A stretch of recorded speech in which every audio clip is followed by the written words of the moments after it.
Hello. Good evening.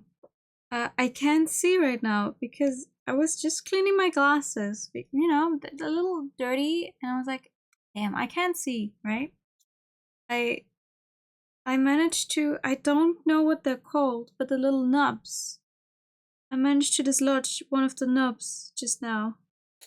Oh my god, from its proper place. Oh, Jesus Christ. I mean, I know you can get them out of there. I kind of frequently get them replaced, actually. Oh god. Oh no, please, I need, yeah,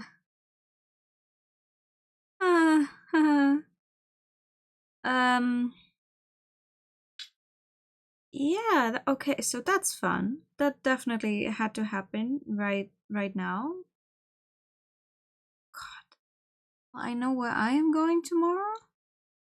I'm going to go to some kind of up to whatever optometrist, what are they called? And ask them if they can get me new ones, because this is unfortunate. I cannot wear my glasses like this. Oh god. Anyway, good evening.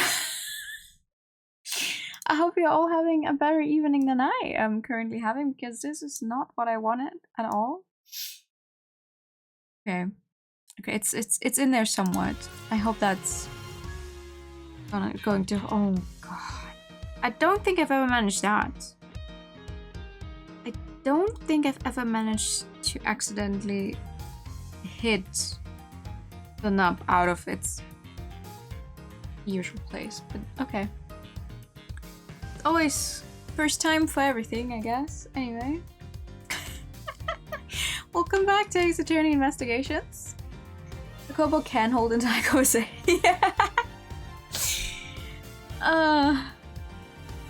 Alright, welcome back. You can't have a bad morning already, can only get better. Oh boy. Well, frankly, I think I had a pretty good day so far. Had a package arrive with a few cute things in there. I did a few more things in web fishing. I finally sorted out the books I bought this month and actually put them in their proper place. Proper place of being on the eternal growing stack of shame, and also some of them back into the actual bookshelves. Now I just need to actually read them. That would be nice, right? Actually reading the books you buy. No, instead what I'm doing is hope for the game to not die on me. And finish this second case. We'll definitely finish the second case, and then we'll go into the third one and see what that one's gonna be about. Oh, but first of all, the game's always going to die on me. It took a really long time to actually open when I started as well, so I'm like, oh god. I wonder what it is that's making the game take such a long time to load every time I open it up for the first time. But it is what it is. Good evening!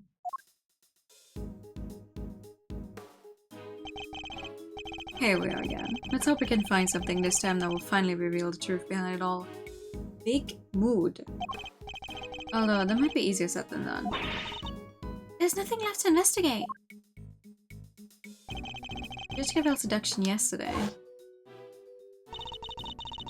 When you seem to have overlooked the well in the yard.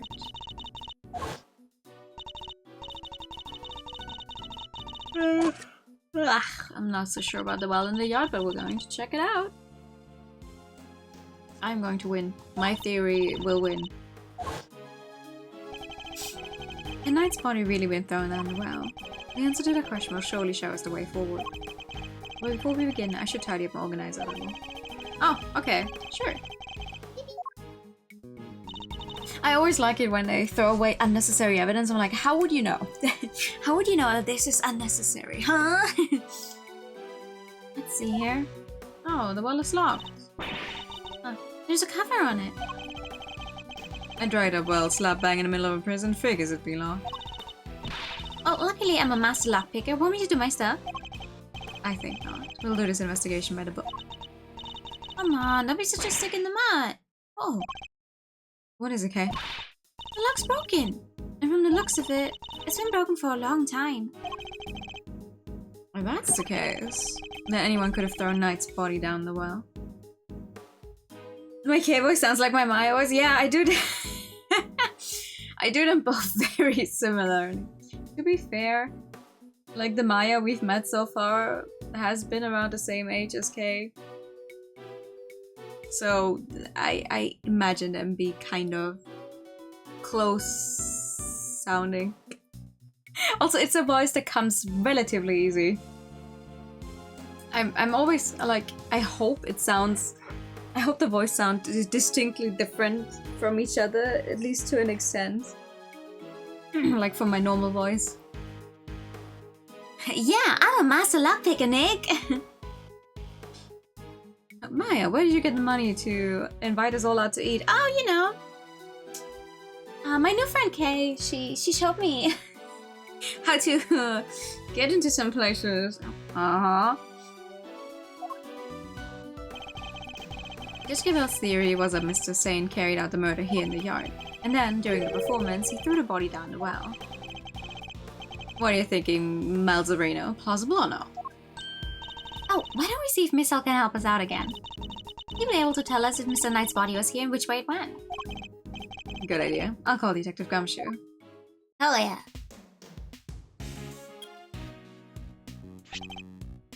Gumshoe speaking.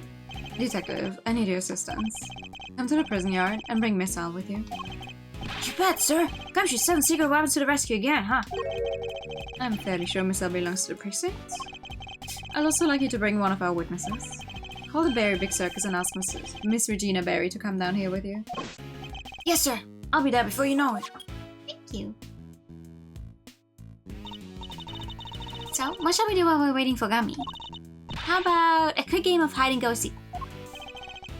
Fun idea, kiddo, but where exactly would we hide? He's not seriously considering it. Your game can wait, Kay. We need to call on one of your more practical skills. I think you know the one. Oh, you bet I do. One crime scene recreation coming right up. Say what now? Let me show you. Introducing a great thief's great secret weapon, Little Thief. Hell yeah.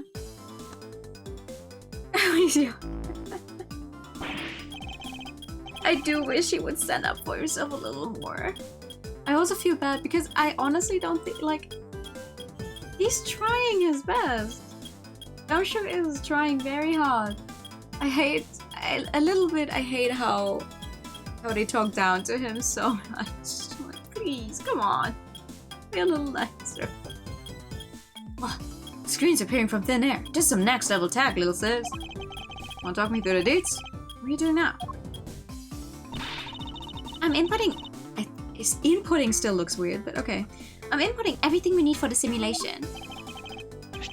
Allow me to explain. This is Mr. Thief. It's a device that can recreate crime scenes at specific moments in time based on the data you feed it. How about he starts off with a recreation of what the yacht looked like yesterday? He does, but I still feel so bad for him. Like, frankly, in universe, have we ever had a witness on the witness stand who did not lie? And meanwhile, he gets an earful for stuff he... Like, how is that his fault? A lot of times I'm like, okay, well... Also, he did make it to detective, so he cannot be that bad at his job, no? Granted, in real life, I probably would not want a detective like Gumshoe on my case, but here in-game, yeah, come on. He's just a little guy. He's a pretty big guy, but he's just a little guy. Good idea. That was when they were in the middle of tearing down the stage. We didn't pay much attention to the well then. Who knows? We may have overlooked something. Leave it to me. I'll use the photo I took. Beepity beep boop beep. That's all the data. Just gotta pump the projection power to max and... Dark skies of evening, when no other bird takes wing, one alone remains all-seeing. Now witness the true power of a real modern-day Robin Hood. Yipes, what is this? It's a recreation of how things were yesterday, modeled on the data I gave Little Thief. The schedule was a tool used by the original Yatagarasu, but they used it to plan robberies. Well, there's no harm in using it for something on the right side of the law now. Oh, but keep in mind that it can only recreate what you tell it to. It can't simulate things it doesn't have data for, and if the data itself contains mistakes, then you wind up with those same mistakes in the recreation too. But this particular recreation is based on case photos, so we shouldn't run into any problems. That's enough preamble, shall we get started? Yes, please! Don't forget, you can examine stuff in the recreation just like in real life. You can also present evidence to try to clear up any inconsistencies you find. Of course, thank you for the reminder. Now let's take a look at what well. Let's do! Well, what do we have here? Just all the clue we need. Yeah. The wall was behind the stage, which means there aren't many people who could have thrown Knight's body down during the show. It's looking worse and worse almost the same. There's a sturdy looking hemp rope lying on the ground. Kind of reminds me of the ropes we used for playing tug of war in school. The answer is no, okay? What? I didn't even say anything. Yeah. I see it also has a metal stake attached to one end. Oh yeah, it looks like something you'd use to put up a tent. But there was no tent, was there? In which case, what was it used for? There is, I just didn't go far enough with the cursor. What are a bunch of pulleys doing here? They don't seem to be wild pulleys for lifting buckets.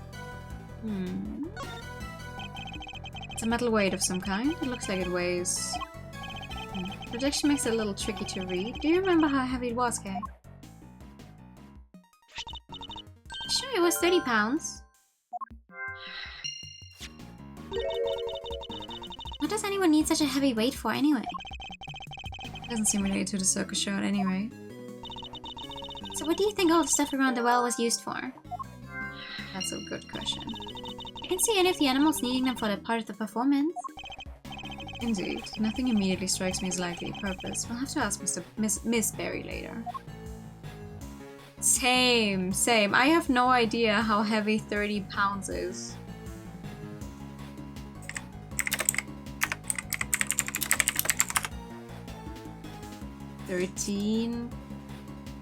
Almost 14 kilograms. That's not even that heavy. What are they on?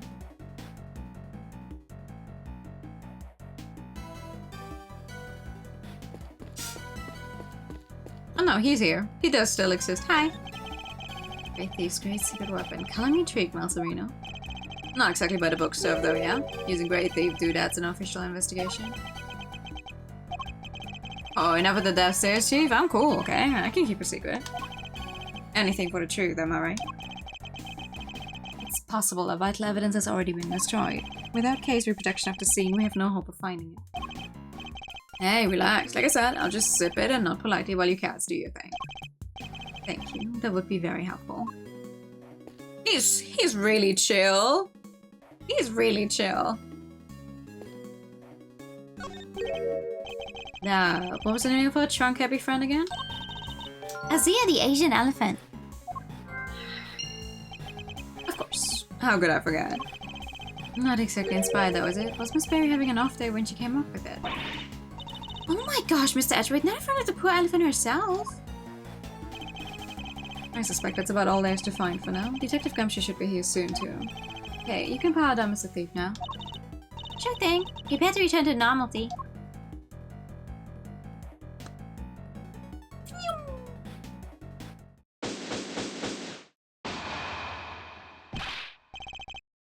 Sorry, I came as quick as I could. God, I love this music so much. This specific track, it's one of those tracks where I'm like, you play this one, I'm immediately teleported into Ace Attorney.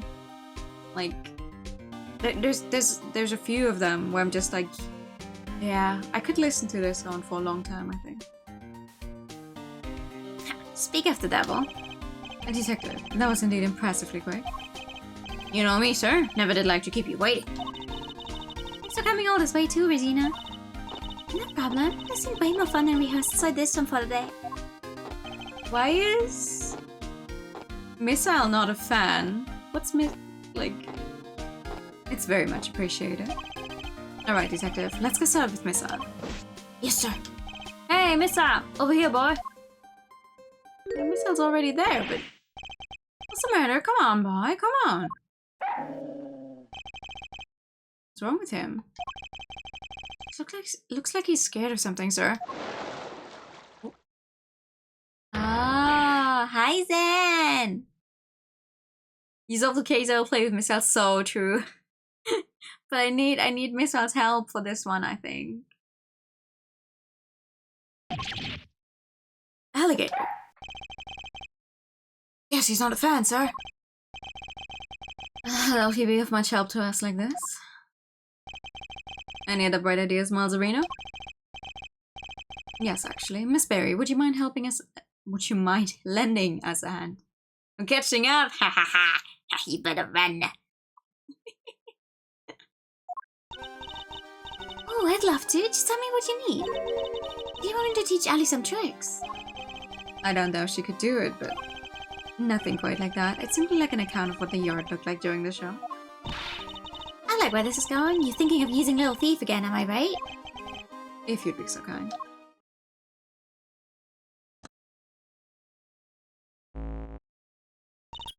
Okay, I've plugged in all the data, firing up the simulation. Woo! Here you go. This is what the yacht was like during the show. I wish the body was purported to have been thrown down the well. Wow, this is so amazing. It's like magic. No magic here, just sweet, sweet data. Which is why, The area behind the stage is missing. Yeah, Regina said she wasn't involved in getting the stage set up, so we don't have any data on what it was like back there. No data, no simulation, huh? Brutal. I'm so sorry, you guys. It's all because I let Simeon do everything by himself. Oh, no, it's all my friendly associate's fault. Objection, Fender. Anyway, we've got a fresh simulation now, but we still have the other data too. I can switch back whenever you want to the recreation of them taking down the stage. So we can examine the scene both during and after the show. And switch between us who at will. I can switch between recreations by using Y to talk with K. Okay. Now then, let's continue our investigation, shall we? The sports commentator. And Newland runs on ahead. But Zen is still too far. They have no chance of catching up. But they will not stop trying.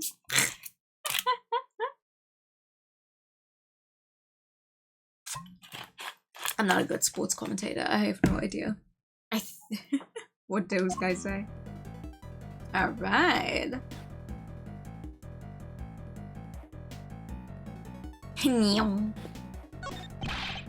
Don't say a word, sir. I know just what you're looking for. It's written all over your face.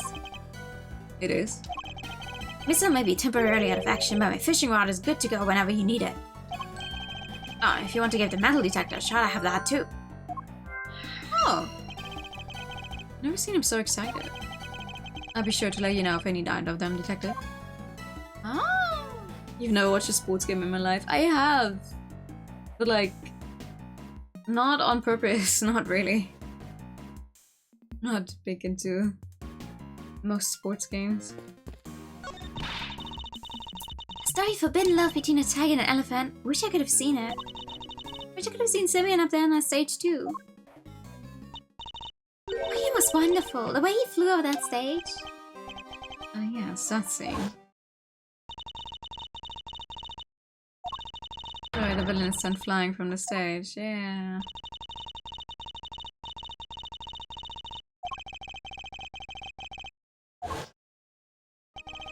Roughly how long would you say Mr. Sane was off stage for, Miss Berry?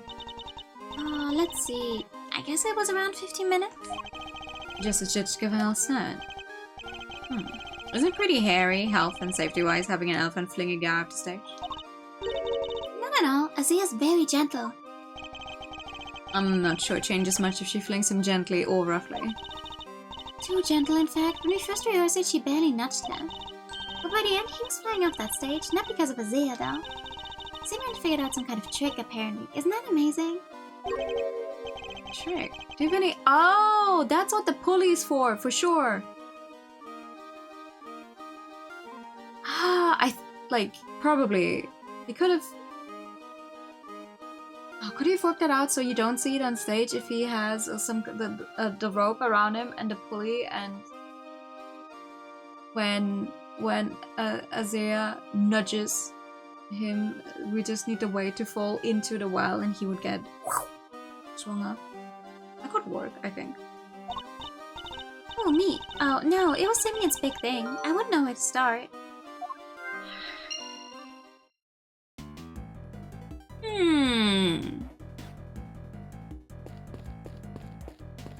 Oh, what's this thing?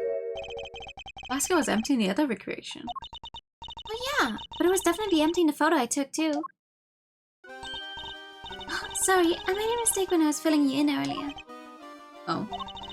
The basket's for holding Azea's food, but on the morning of the show, all the apples that were on it had vanished. Poof. Totally forgot to mention it. Sorry. Disappearing apples. Should make a note of this.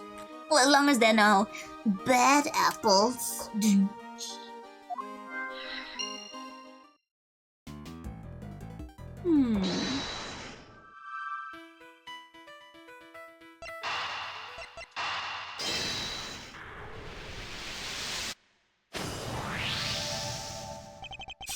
The apples in the basket were likely eaten by Azea. Really? That's strange. I might try to put the card where her trunk couldn't reach them. Are you sure about that? Oh yes, it was still full of apples the night before the show. Then we must consider the possibility that the card was moved to somewhere within Azea's reach. A large basket full of apples couldn't have been moved by the wind, which likely means somebody moved it for a reason. Aha! You were the pigtails! Before the show had even started, the card had been moved and its apples eaten. That seems to be the most probable timeline. Let's update the recreation, okay? Will do. I'll add that into the simulation of the performance then. Updating based on what Regina told us now.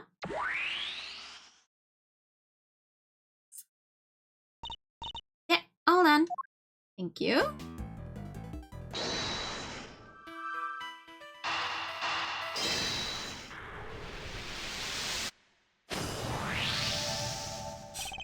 The trick Mr. Saint performed for his big scene. Could it have something to do with all the items we found by the well? Okay, I'd like to have another look at the equipment around the well from yesterday. Can you have Mr. Thief bring up the recreation from when they were tearing down the stage? You got it.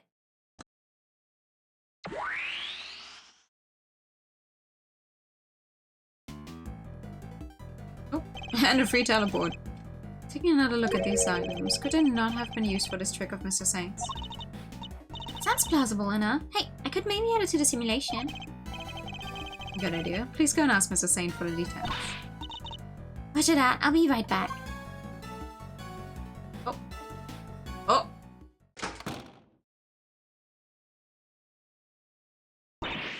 I'm back! And he told me exactly how he did it. Excellent. Well, how does it work?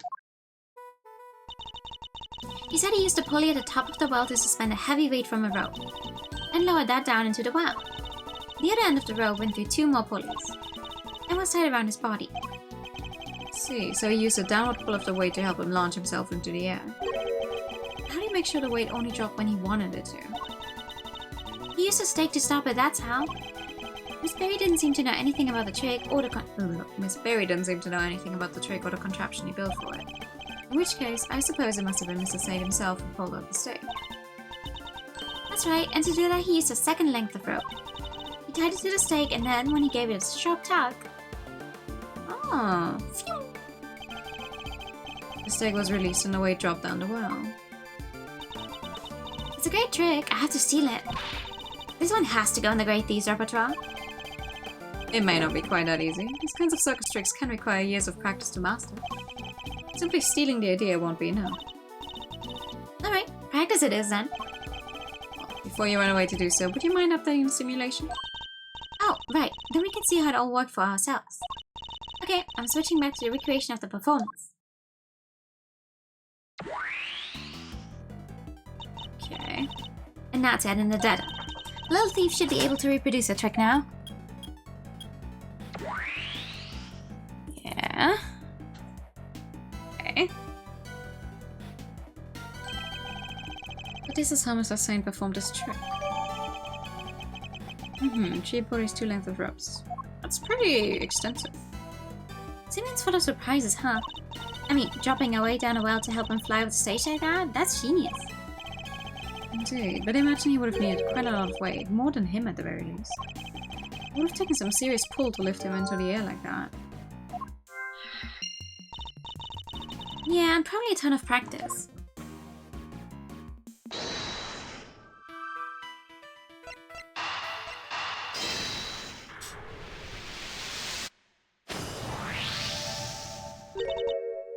Wait, doesn't this seem odd to you? No. You haven't noticed, Detective? There's something strange about the weight we found. The problem is the number of weights. That is to say, the one weight on its own wouldn't be heavy enough. A single 30-pound weight couldn't have lifted Mr. Saint off the ground. Oh yeah. In which case, could there perhaps be some weights missing? Sounds like a job of a 7 secret weapons, sir. She doesn't need to use the mirrors, I suppose I should speak with him then. Yeah, let's do it then.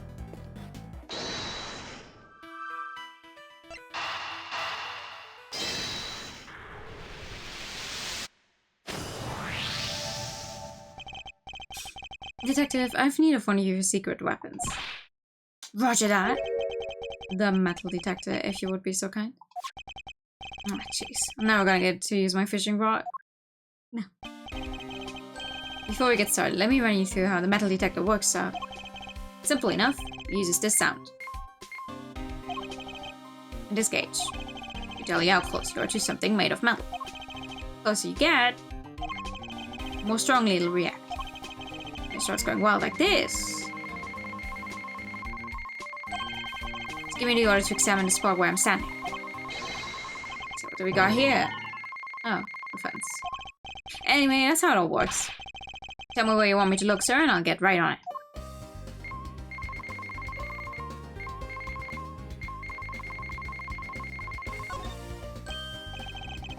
Sir, picking up something over here. Take a little look-see. Huh. Oh, these little guys in the grass. Ha-ha! The same as the weight we found by the well. It must be from Mr. Saint's trick. Someone hide these here on purpose. I count 4 altogether, sir. They would be more than heavy enough to send him flying. Somebody hit several of the same weights as the one by the well. But why? And why over here? Yes, nice work, me.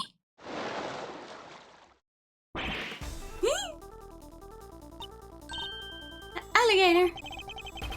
They nearly gave me a heart attack. Huh? What's the matter, detective? It's a metal detector, sir. It's, reacting to the alligator. What? How? You sure it's not responding to the weights we just found? No, sir. I'm sure this is something different. I'm sure it's coming from the alligator. And she's gone.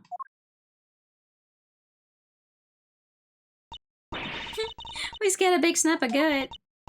I don't think that's it, Kay. Huh? Well, what is it? Allie hasn't been herself lately.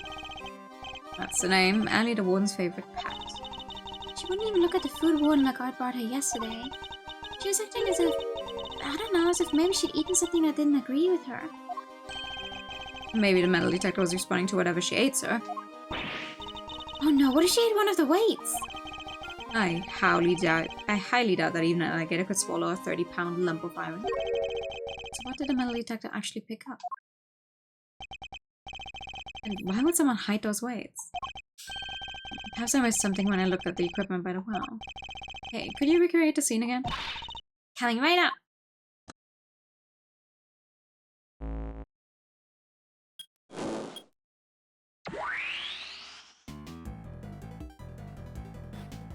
Alright.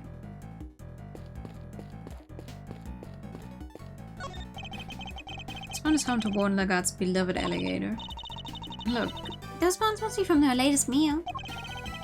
I somewhat doubt an alligator could pick a carcass clean like that. You think? I got the feeling she was rather ladylike in her own way, actually. If you say so. Well, I do. I kind of have a sixth sense for these things. An interesting talent, though not one I'm particularly envious of.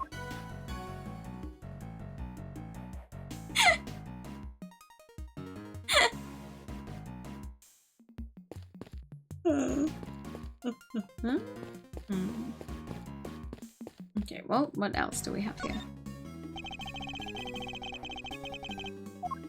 Oh, do you think she's eaten the steak?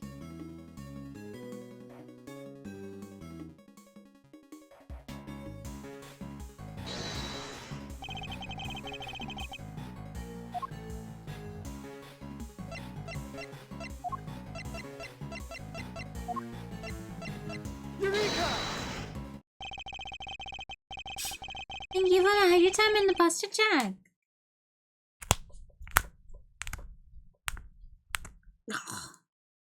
Some good cracks.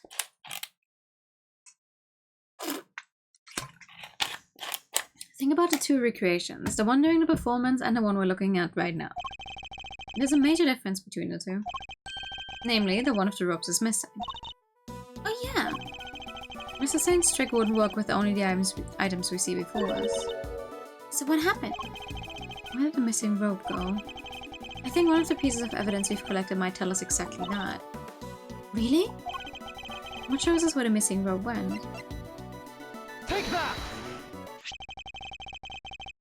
This rope was found beside Knight's body. Wait, you mean... Yes, it must have been the other rope used in Mr. Saint's trick. So you're saying... Yes, that this rope did indeed have a weight attached to it. But it wasn't any of the iron weights we found. Those were hidden in the bushes and replaced with something else. It was Miss Edgeworth. Come on, I'm dying here. Think about what the rope we found in the workshop was related to. Do that and you'll soon figure out the answer. The weight dropped down the well in place of the iron weights was... Take that! It can only have been Knight's body that was dropped down the well. Mr. Knight's body was the weight? Yeah! Yes, somebody first swapped out the weights used for Mr. Saint's trick. Then Mr. Saint used the contraption to make his exit from the stage. When he let the rope around his body loose, both the rope and Knight's body fell to the bottom of the well. That rope was never used to restrain Knight. It was used to suspend his body halfway down the well. From this, we can easily see where most of the weights were hidden. So that no one would realize it had been replaced with the body. Precisely. We can then further deduce that they were hidden by the killer. Whoa there, gang. Wasn't Paul Bronco stabbed in the neck? Wouldn't there be blood everywhere, including down the well? Oh, the killer thought of that, which is why they used this. What did the killer use to stop Knight's blood from going everywhere? The bloody tar. Take that! This tab was found with the body. I think it's likely that Knight's corpse was wrapped in it. Another piece of the puzzle falls into place. It's all coming together now. Love it. But all we're doing is proving that the body did go down the well. Which means we're helping to prove that Simeon was the killer. No, not quite. But what about what Jessica Val said yesterday? But if Mr. Saint truly is the killer, why would he need to go to such lengths to commit his crime? That's true.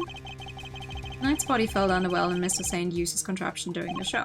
Therefore, it reveals nothing about what the real killer actually was or what they were doing at the time. It's only designed to throw suspicion onto those who were not at the show. Yeah, I guess we did suspect Mr. Keynes right away, huh? That was the killer's goal, to make us think that the crime took place during the show. In other words, they used the well contraption to construct an alibi. Miss Berry, when exactly did Mr. Saint put his contraption together? It would have been the day before the show. The night before, actually. Yes, we started getting ready for the show at around 9 p.m. And I think we finished around... midnight? In which case, the killer must have switched the weights out for the body after that point. Used during the show to sign. Kane doesn't know about this contraption. Even if he did, he wouldn't have been able to do much with it. And I highly doubt that he thought his dog to suspend bodies halfway down wells. Which means Canis isn't the killer. Oh, see, that's something new, no?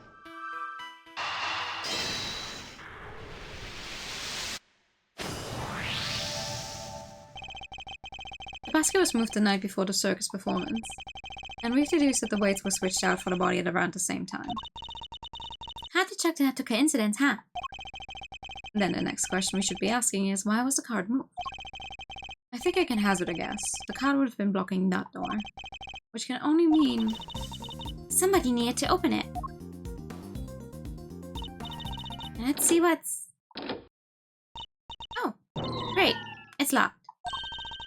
Let me ask you out for help. Hey, Mr. Guard! Hey, at least there's someone coming immediately. Yes, miss. What can I do for you? That was fast. Guard, where's the key for this door? Oh, the warden keeps hold of that. I'll go ask her for it. Thank you! Warden Lagarde is the only one with a key. Meaning, if somebody did open the door, they would have had to get it from us somehow. Thanks for the help. Oh! Look at all these breakers. They must control the electricity for the whole prison. So we're thinking somebody got in here the night before the show, right? Why? What were they trying to do? Well, I doubt they came here by mistake thinking it was a break room. They must have come to tamper with the switches.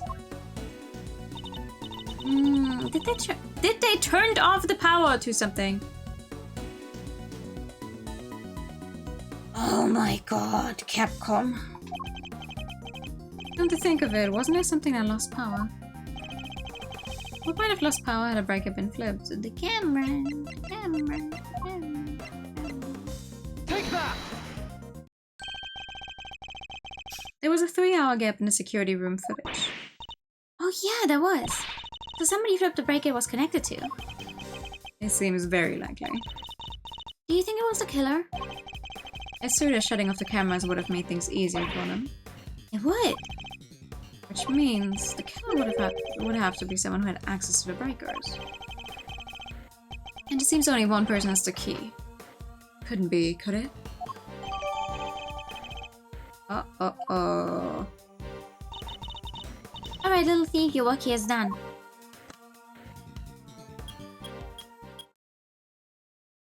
Oh, this game is so bright.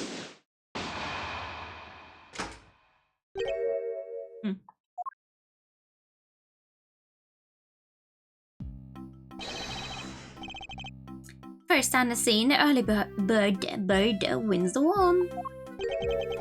Good morning, Mr. Winner. What? How'd you get here before me? Good morning, Mr. Edgeworth. I see you've made an early start. And I see you've made a late one, Judge Gavette. This is not my only case. I'm a very busy woman. Not all of us enjoy the freedom of a prosecutor relieved of his only current responsibility. Oh, I do apologize. I meant, of course, an associate attorney. I wonder. Associate, more like asinine. We'll see about that. I wonder if they are in any way actually connected. Oh, I don't trust her though. I don't trust her. If she turns out to be a bad woman, she's just using Eustace for her own gains. I'm like, yeah. Honestly, I wouldn't be surprised.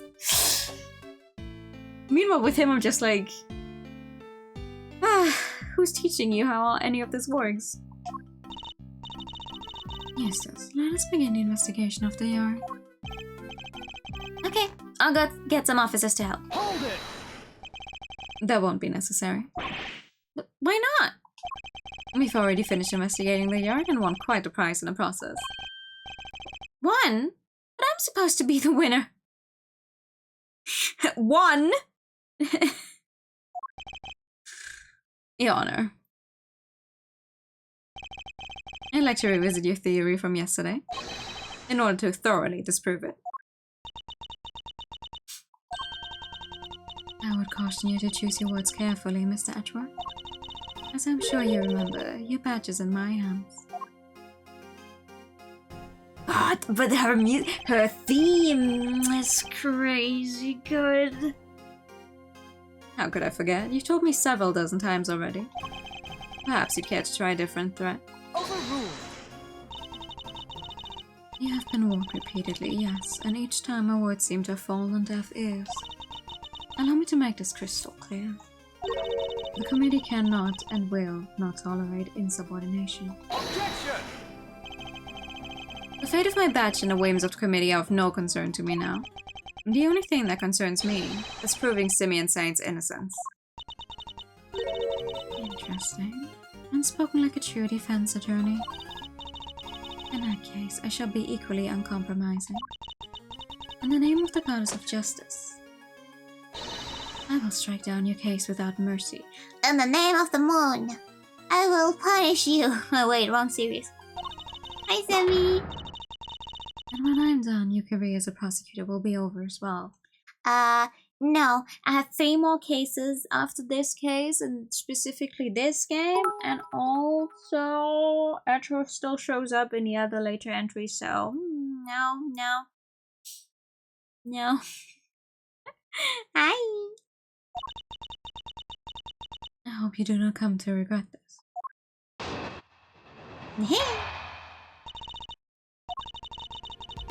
My theory remains the same as when I related it to you yesterday. Mr. Carcerado did not see Mr. Knight's body when he passed through the tunnel. As such, the body could only have been dropped down the well during the show. We both know the only one who could have dropped the body down there during the show is Mr. Saint. That's silly assertion. And you can prove it, of course.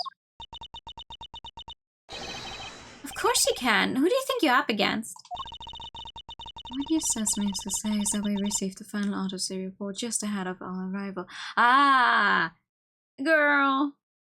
You cannot get me with another updated autopsy report. She really is a very busy woman. Busy looking after baby Winner. The victim appears to have died the night before the body was discovered. In other words, the night before the show. Cause of death is as stated. It seems the wound is 4 inches deep. 3 a.m. and 6 a.m. on the 27th. That would fit quite right.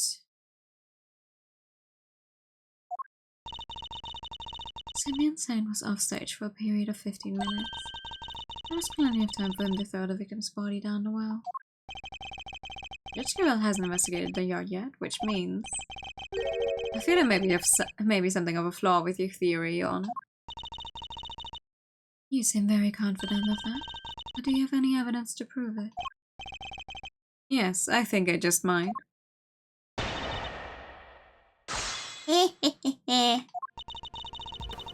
Alright.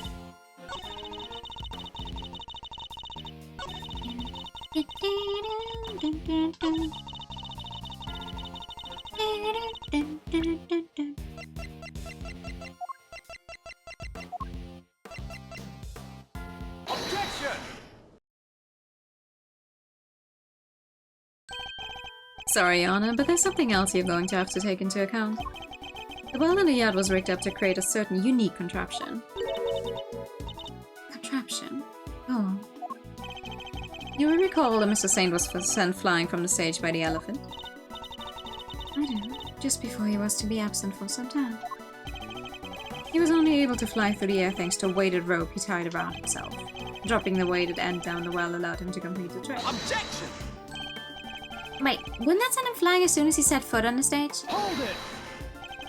It's simple, really. He kept the weight from falling by using a stake to keep the rope in place. With a second rope, he was able to pull the stake free, thereby controlling when the weight was dropped. We found evidence to suggest that the original weight was replaced with Knight's body. This was done by the real killer in order to create an alibi. The estimated time of death tells us that the murder took place early in the morning. The killer could have tampered with the contraption in the time between the murder and the show. Objection! You're saying Mr. Saint himself set this contraption up, right? Well then, who do you think is the number 1 most likely person to have used it to dispose of a body, Even you must see how this looks. Objection! It If Mr. Sane was the killer, he could have simply done as Judge Gravel theorized, without these extra steps. Miss Berry. Yes? Does anyone else know how Mr. Sane's trick works? Well, let's see. We had to get the prison's approval on what we were going to perform, so I don't think Simeon's the only one who knows. And there you have it. Overruled. Interesting. You've certainly been diligent in your investigation. And yet, I fail to comprehend your actions still. Why do you not work to do what is right? Because his name is Edgeworth, not Right. That's another guy. Hi, good evening! Is what I'm doing wrong? If so, who is it that deems it so? How can you not grasp even that? How can you not see that you're doing wrong at this very moment? You're a prosecutor, and yet you aid the defense. This flies in the face of common sense. You're breaking every rule on the book. I think only of what is right and just, and act as I see fit in each situation I am confronted with. This is the path I have chosen, and whether you can comprehend that choice is immaterial. But if you mean to stand in my way, I will fight back with all I can bring to bear. Perhaps the goddess of justice is testing me. Very well. If it is her will that we must fight, then I shall end this once and for all. Listen now, Mr. Edgeworth, for there's another reason why only Mr. Sane can be the killer. Hit me! To me! If the body was moved from the yard to the workshop, then Mr. Knight must have first been brought here to the yard from his cell. The only person who had the opportunity to do that is Simeon Sane. And thus, he remains the only plausible suspect. Mr. Sane took a cage with him to Mr. Knight's cell. But why would he do that? Why take such an unwieldy object all the way to the holding cells? Yeah, it is pretty sus. No, okay. No. But we've all met Mr. Sane. That's exactly the kind of thing he would do. It's entirely plausible that he took the cage with him out of absent-mindedness and nothing else. It may be plausible, but it is no more or less plausible than him having helped Mr. Knight to escape. I need some real solid evidence if I'm going to get her to budge.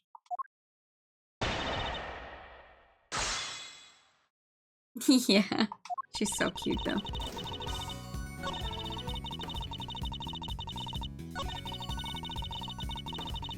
Hold it! You're certain nobody else had the opportunity. Need I remind you that we are in a prison?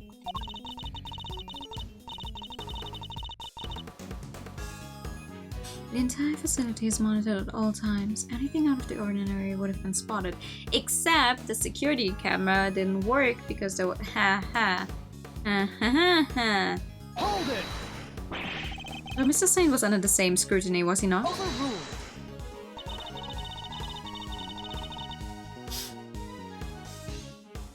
The warden had granted the members of the circus troupe special access. As a member of that troupe under the supervision of Miss Berry, he's the only person who was free to wander where he will. Objection! It seems you've forgotten something, Your Honor. Overruled. Forget is not a word in my vocabulary, Mr. Edgeworth. Very well. Then recall this fact, if you will. You claim that Mr. Sane is the only person who was free to walk around the prison. But there was a brief period of time on the day of the crime in this prison. A time when it would have been possible for anyone to move through the prison entirely unmonitored. Do we have that shows there was a period on the day of the crime where oversight was limited? The security camera footage! Take that! Mr. Sane is far from the only one who had the opportunity. Which opportunity are we talking about again? We previously established that the time code on the security footage was off by 3 hours. And from this, we can deduce that there must have been a power outage lasting for that length of time, during which anyone could have moved around the prison undetected.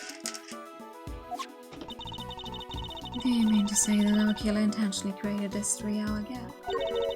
That There was no simple camera malfunction. Is that even possible? It was completely possible to create a 3-hour gap using the breakers. Our investigation of the yard turned up something rather interesting. A panel of breakers, one which can be used to cut the power to the security cameras.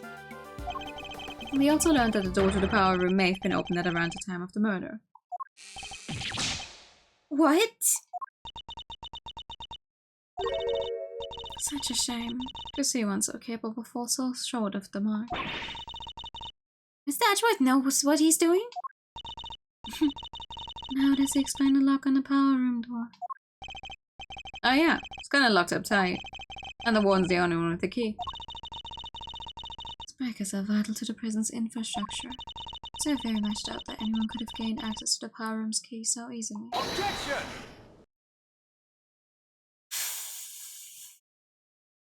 I know I said it last time, but giving her that voice has been so exhausting, but I'm sticking with it now. Hello. No, but one person could have. I beg your pardon, then beg. A person, the killer, had easy access to it, in fact. And what's more, the position here is such that nobody would dare question them. Objection!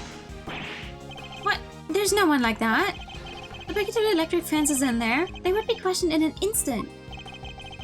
There's only one person who meets these criteria. I can hardly believe it myself, but I have to follow where the logic leads. The person who had access to the power room key was... Regina! No. Take that! The real culprit is... Oh, there she is. Warden Lagarde. Oh, just look at you. Aren't you the cutest little poochie-woo? He's not just a pretty face. Miss L also has quite a nose for sweet things. Seems he's smelling something very sweet indeed, and it's coming from you. Oh, darling, you're making me blush. I'm not even wearing perfume. Then perhaps it is a sweet stench of death. Yeah! Get her. You're a regular poet, aren't you? I had no idea. But if I didn't know better, I'd almost think you were calling moi the killer. That is precisely what I'm calling you. What? Warden Lagarde is the killer. Mr. Edgeworth, do you realize what you're saying? No, such a naughty boy. How could you suspect me? I'm the one in charge around here. Yeah.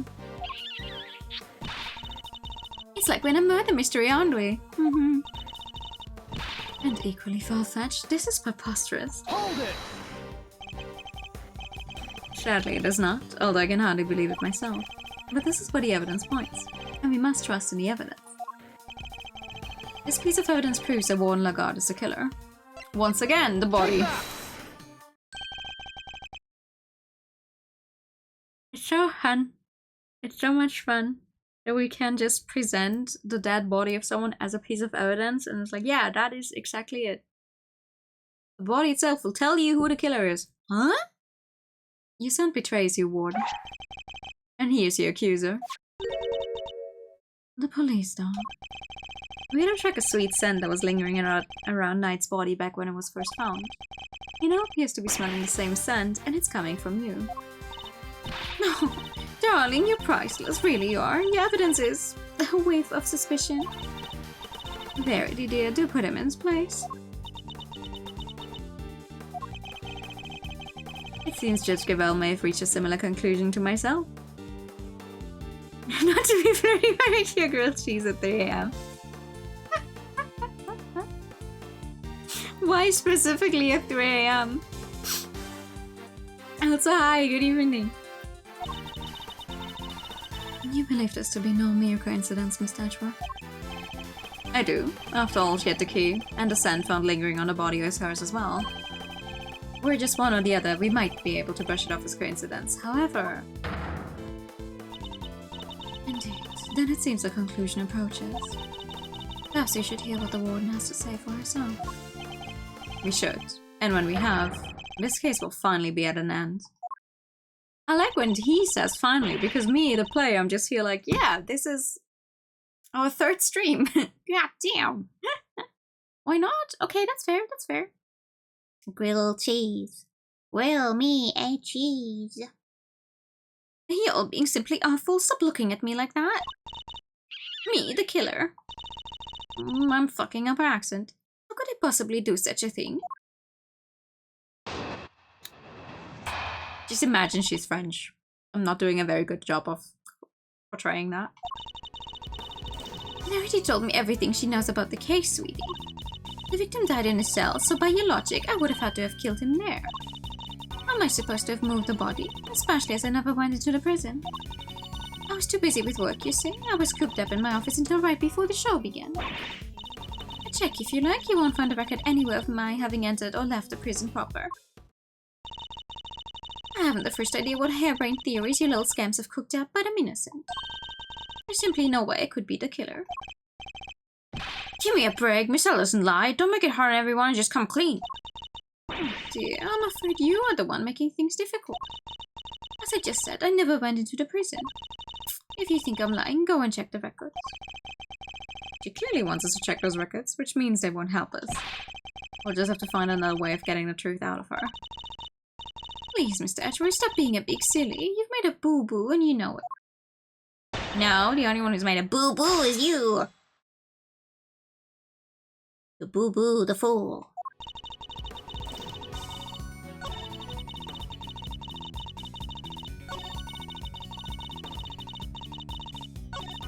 First mistake you made was overlining your lips like this.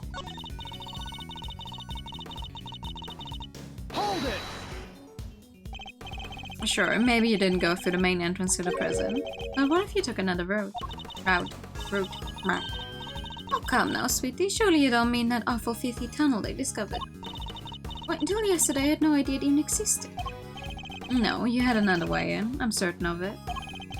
I read it didn't require going through the main entrance or the tunnel. The route you took went through this location. Couldn't she just have climbed through her fucking window? Opened, she probably has keys to this specific fence, and then boom, she's in the yard? Easy as that. Like, ever since she mentioned that her office window goes out here, I'm thinking like... Take that! Through the fence. Warden, you took Knight from his cell and brought him to your office, which just happens to be connected to the yard. If you had a way through the fence, then you would have been able to circumvent both the entrance and the tunnel. Gold stuff for creativity, darling. How would I have gotten through the fence? The extremely high fence, topped with razor wire, with thousands of volts of electricity going through it. Yeah, how's she supposed to have gotten through that, The fence's electricity supply can be cut off from the power room. And only you had the key, Warden. No one but you could have done it. Overruled! Utterly ridiculous. The power room is on the prison side of the yard. Warden Lagarde was on the detention center side. Would she even have reached the power room? Exactly, Verity, darling. Well, clever puss. You've dug yourself a real hole now. If there's no record of Warden Lagarde having entered the prison proper,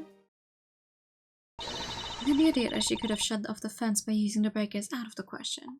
There must be some way she could have done it. Take a deep breath, big guy, lose your cool, and you've lost everything. I don't find a solution she might still wriggle out of this. Hey, I said take a deep breath, not freak out and completely use your cool. Lose. There's nothing to be gained by banging your head against the same wall, yeah? No matter how you look at it, Warden Lagarde couldn't have done it alone. Miss Edgeworth, if you cannot find a...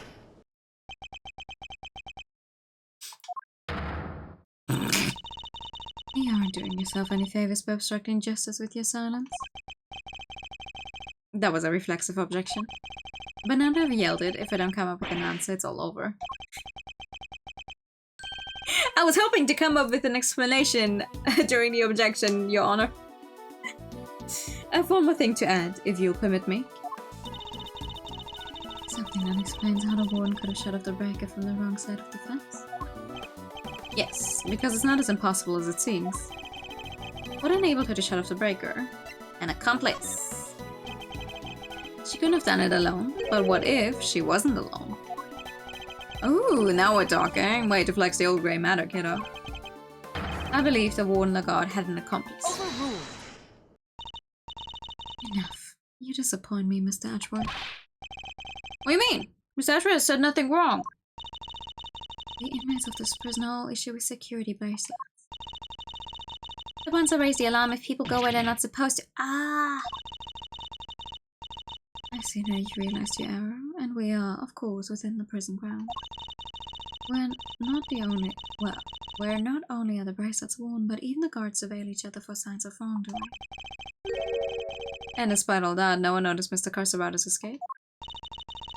The only ones who are free to roam are the animals. And they most certainly could not have operated the breaker. No, so our accomplice must be human. Overruled. And who did it, given that it cannot have been a prisoner or a guard? Objection! I wouldn't be so quick to rule out either, Your Honor. The fact is, there's one person, someone whose movements weren't restricted. And I've just the evidence to show who that free-roaming person was. Take that! This is one of the prisoner's bracelets. Indeed, a broken bracelet belonging to a certain self-proclaimed model prisoner. What do you mean? Who's this prisoner?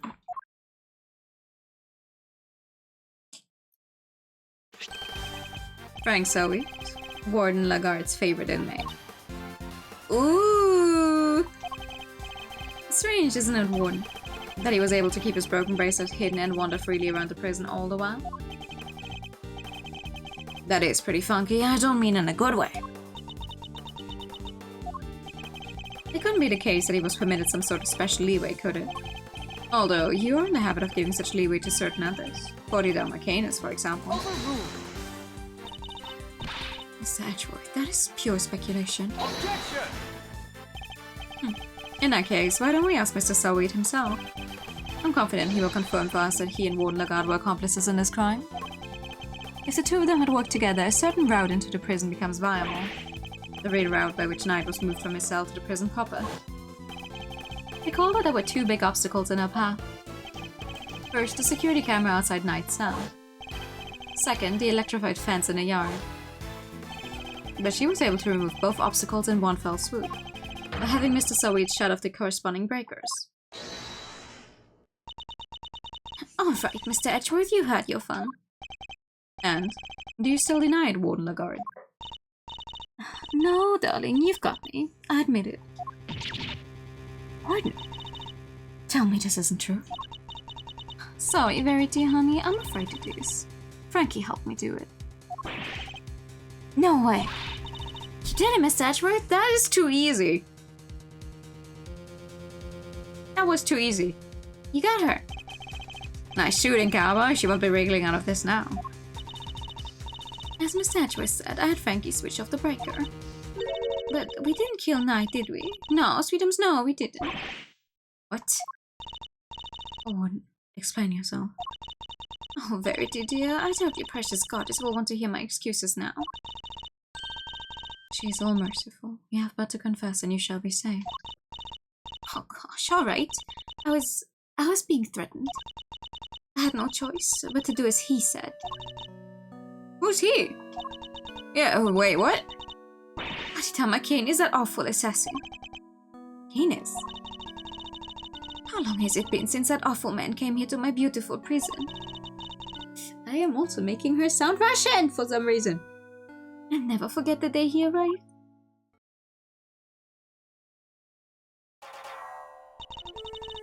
The moment we were alone, he said this to me. You should know that I have other dogs not confined to this fine institution. Others? Yes, very loyal dogs who will do anything I ask of them. Of course, he wasn't talking about real dogs. He was talking about his very human cronies. And then he said one last thing. I would recommend that you take care in how you treat me during my stay here. I wouldn't want to have to set my dogs on you, or your precious family. I had no choice. I gave him that cell. I gave him everything he asked for. Everything. Or is that how he became the fixer? Yes, darling, I obeyed his every command and smuggled in for him all that he wanted. Eventually, I bought the sweet Frankie into our little conspiracy. He agreed right away, of course, because I made things easier for him too. So you were smuggling in contraband. How exactly? Once a week, late at night, Frankie would shut off the breakers. That allowed me to go from my office into the yard without being seen by the cameras. Then I simply dropped the packages down the well on the prison side and went back through the fence. That's relatively easy, yeah? Each one of them spritzed with a little bit of my perfume. So that's what that sweet smell was. Yes, it was a signal for Canis' dog. When he picked up the scent, he would fetch the packages and bring them back to his master. We had to make sure Rocco wasn't in his cell at the time, of course. And it's been easy keeping him from finding out. Oh, we're all very much creatures of habit here at the prison, darling. Everything runs their schedule, meals, exercise hours, that sort of thing. We knew when he wasn't there. And that adorable little bear of his freezes his fright at the sight of Canis' dog, poor thing. So there was no risk of him raising the alarm either. She has oversight over everything here at the prison, which made her the perfect mule. With her on his side, Canis couldn't fail. Frankie would sneak out again early in the morning to switch the breakers back on, and our work was done. Apart from fixing the time codes on the cameras, which I would do later when I got the chance. You have shared a great deal, Warren. The goddess of justice will surely take your honesty into account. I've been the most dreadful fool I know I have. I'm supposed to be the one in charge. But the Night's murder was also one of our delivery days. And so Frankie, bless his heart, did his usual work with the breakers. There was no package for me to deliver that day, so I didn't go out into the yard. That's the secret behind the fixer system, and why she was...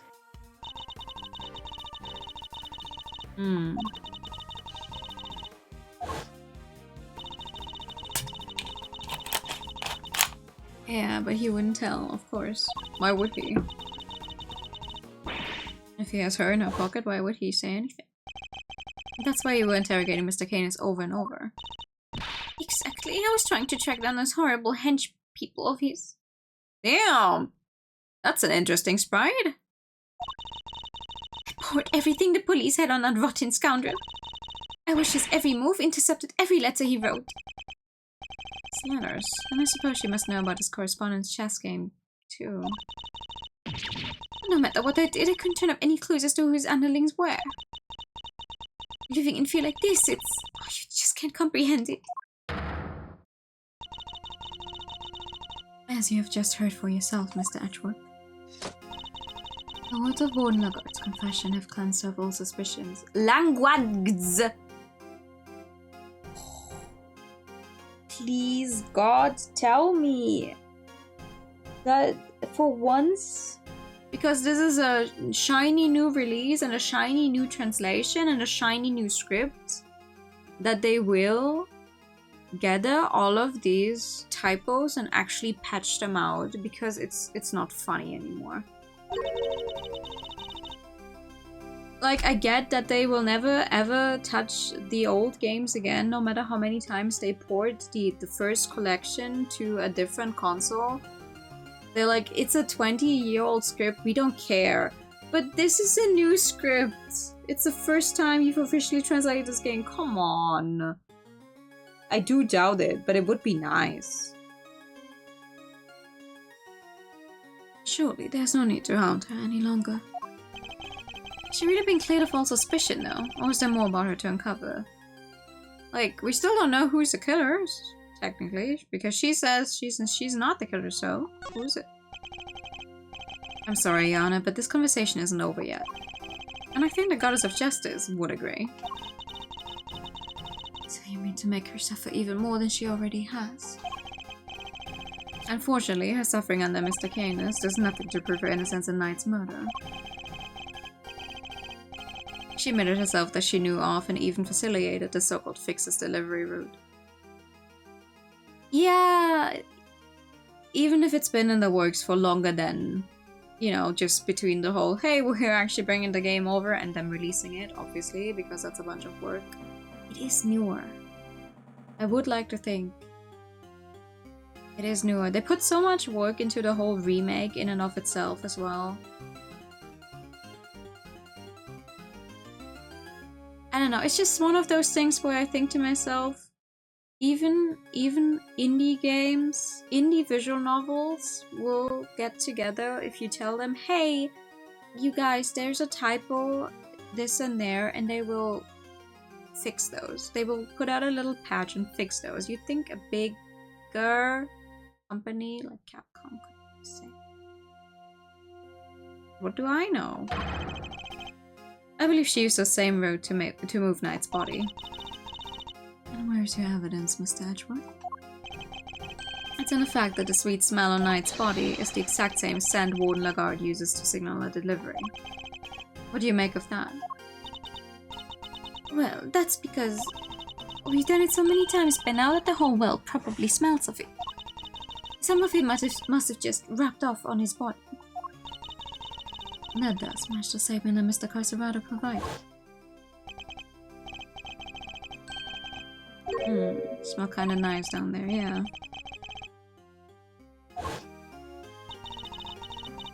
So it's what seemed to suggest that the smell had permeated the well. You've been rendered speechless, I see. Then I hereby move to adjourn this session of the court. Now, what do we do, Mr. Edgeworth? Can I do? Is this as far as we go? Finally, so we're actually done? Yes, Eustace, it seems we are. By the power vested in me, this court is adjourned. Well, this is not a court session though, so fuck you. Who is it? Who is that? Hey! Come on, Judge. Things were just getting good. Ender. Are you objecting to my adjourning the session? No. Would shout an objection if I wanted to do that. You do, UG. Adjourn, don't adjourn. Whatever floats your boat. What are you doing, Mr. Fender? Don't worry about what I'm doing. Let's all just take a chill pill, shall we? By which I mean the square of chocolatey goodness. Anyone? Are you trying to get yourself charged with contempt of court? We're not in court! Lady! No, my bad. I just had a quick request to make is all. Assuming Insane's lawyer, that is. Yes, I'd forgotten you were his reign attorney, Mr. Fender. How could you? You're killing me here. Can you blame us? You've been making Mr. Edgeworth do everything this whole time. Right you are, which is why I figured it's time to put in some work. Work, you say? Somehow I don't believe you've worked a day in your life. Then let's say this is me doing some prep work for the upcoming trial. Mind if I question a witness? No. Amusing, but what is there left to ask? I've got a feeling in my funny bone that Thieves here has something more to tell us about the killer. Do I? Yes, indeed. See, as a major player on Team Simeon, I can spot a sympathizer when I see one. And you don't think he did it, do you? So tell us, who did? Come on, spill the beans. We're all ears. Mr. Edgeworth, what's he doing? He's trying to coax Warden Lagarde into giving something away. Ask yourself, why would she go to all the trouble of sending Knight's body on such an odd journey?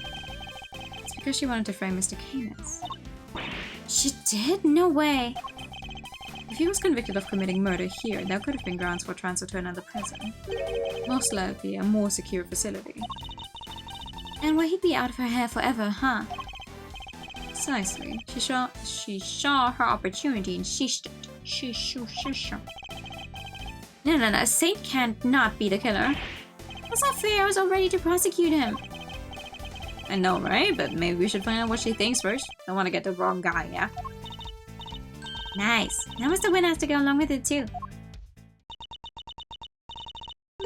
Well, Warden, are you happy to testify further? Of course. How could I refuse this silver-tongued devil? Eddykins, you have such a way with words.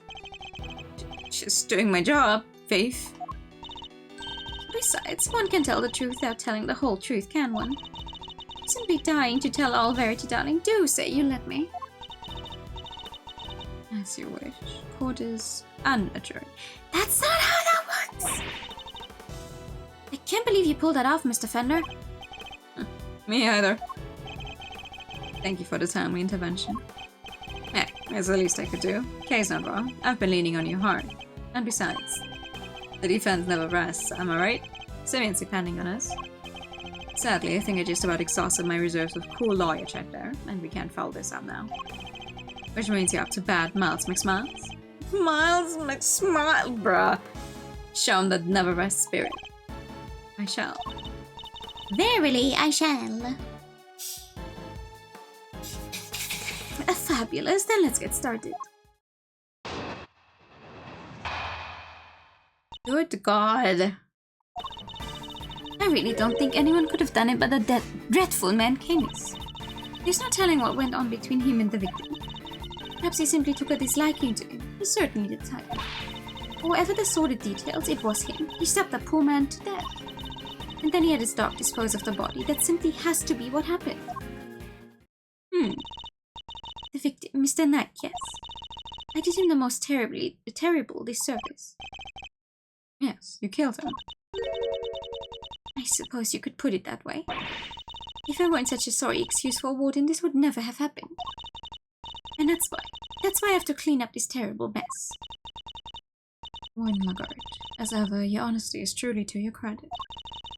I'm certain Mr. Knight is looking down and weeping tears of gratitude. You've clearly never met Mr. Knight.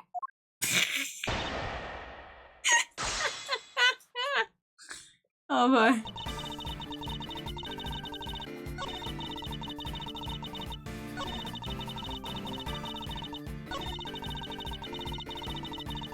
Hold it! What more can you tell us about those sordid details? Well, we all know what Canis once did for a living. I doubt the killing part gave him much trouble. Especially as the victim was already injured. His neck, I think. One turned his head to the right, poor dear. That's what they told me when they brought him in, anyway. They must make some sort of report for the ward when new prisoners admitted. You seem keen for us to think you didn't know much about Knight. It's because I didn't, sweetie. The victim was simply a fun target to that monster, nothing more. I expect Canis used a chisel that was hidden in a chassis, don't you? Awful grisly business. Just imagine, the man probably didn't even have time to cry out. I see. Thank you for your thoughts. They were very helpful.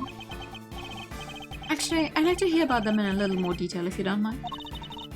Oh, Mr. Edgeworth, you're making me blush. I could chat with you all day. I couldn't! I keep fucking up your voice!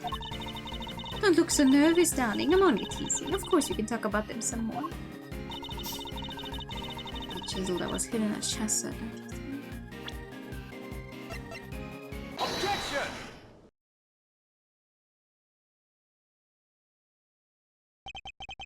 Warden Lagarde, you strike me as being more careful than the image you project suggests. Oh, Mr. Edgeworth, please, call me Fifi or Sweetie Pie. No!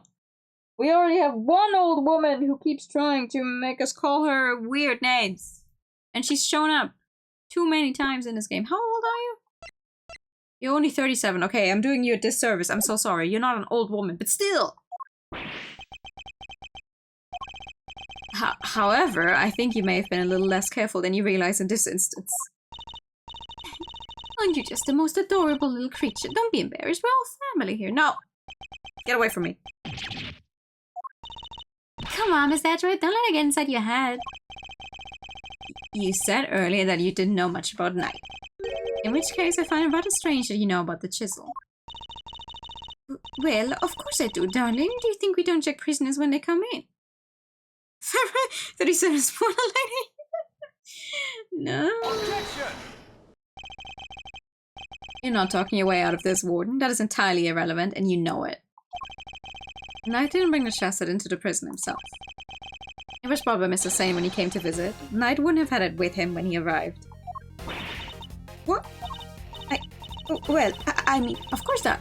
When Mr. Sane came in, we... Objection! You checked him. I find it hard to believe, because if you did, that makes your story all the stranger. If you found the chisel, why did you not confiscate it there and then? Ooh!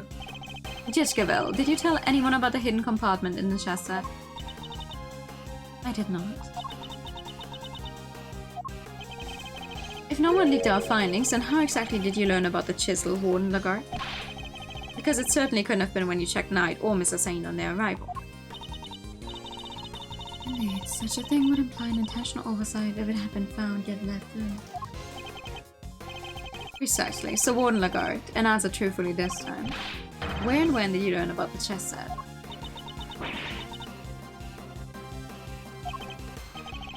If you won't answer, then allow me. I submit that you... Alright, darling, there's no need to rub it in. You got me, alright? I question Knight. That was when I learned about the chess set. Please, you have to believe me. I did not kill him. One moment, boy. This is a significant development. Court requests that you make a detailed statement on the record. Any objections, Mr. Edgeworth? None, Your Honor. Thank you, darlings. I cleared this awful misunderstanding, I promise. Reaching out for the truth or something? Yeah? That sounds like a fitting name. Very well. Go ahead, Warden Lagarde, and please, tell the truth this time. Eliza's starting to work there, and this is my chance to expose her. Yeah, let's get her. I said a question, Knight, but it wasn't anything serious, you understand? I make a point of talking to every newcomer to our little home. Knight was no different. We just had a little chat, you might call it. After we talked, I had him taken back to his cell straight away. Aha! The more she lies, the more thoroughly she seals her fate. So it was simply a conversation with a new detainee. That seems entirely above board. Exactly, Verity, darling. I knew you'd understand. Objection! Well, I don't. What proof do you have to back up your statement? I suppose we shall see, won't we, Mr. Edgeworth? You may begin your cross-examination.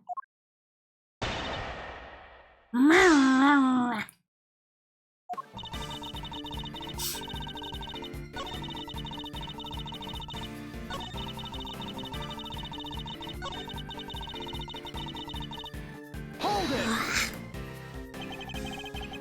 If he really had gone back to his cell, he would still be alive today. You really think I murdered the poor man right there in my office, don't you? Oh, what would my motive have been, darling? I told you I barely knew him. I'm no angel, I have my grudges against Canis, but Knight had nothing to do with that animal. She really does hate Canis. Warden Lagarde, I must insist you pen that statement to your testimony. It's the one you like the most? It's also been around the longest, I think. I mean, I do assume that this is still the same English Edgeworth we've known since the first game.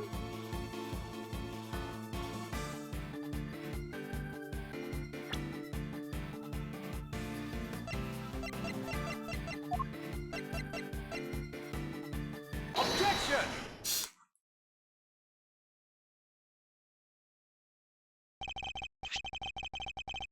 Judge Gavel, I'd like you to take a look at this. Notes about a game of chess. What is the significance of this, Mr. Edgeworth? It was found in Knight's cell, which is exactly where you said you saw it too, Warden Lagarde. But you didn't just see this game in Knight's cell, did you? You seen it in Mr. Canis' cell too. What do you mean? Objection! Oh, come now. Don't tell me you haven't taken a look at the chessboard in maximum security. I imagine you watch his every move like a hawk. Or rather, I imagine you feel that doing so is your only option. She wants to find out who his cronies are, right? Personally interrogating your own prisoners is highly irregular, to say the least. But as you said, Mr. Canis had threatened you. He put your precious home at risk. That's why you took it upon yourself to question him. You wanted to find out who his dogs were. And so what if I did? You also told us you read his letters, which means you must have known about one key fact. You knew he was playing correspondence chess. And then, who should appear but Knight, carrying with him a diagram of a very particular game?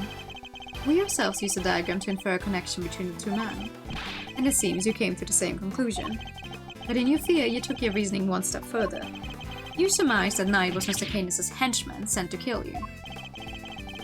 Which is the real reason she had that chat with the wrongster. If his boss wouldn't crack, maybe he would. And when you questioned Knight, you made another discovery. Well, there, inside his chess set, you found a hidden chisel. murder weapon itself. As far as you were concerned, that chisel meant one thing, Canis. Thus, you convinced yourself that Knight was working for Canis, and that is why you killed him. I see you have no more excuses. Judge Cavell, your verdict, please. Just agrees me, there would appear to be a little room for doubt. I hereby give my verdict. Bronco Knight was murdered by...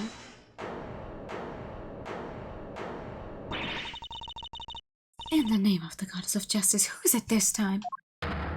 Ah! Warden. It's a joke. It's all a big stupid joke. You people just don't get it, do you? I think we've proven that it's you who didn't understand things correctly. Me? Please, darling, I understand it all perfectly well, thank you very much.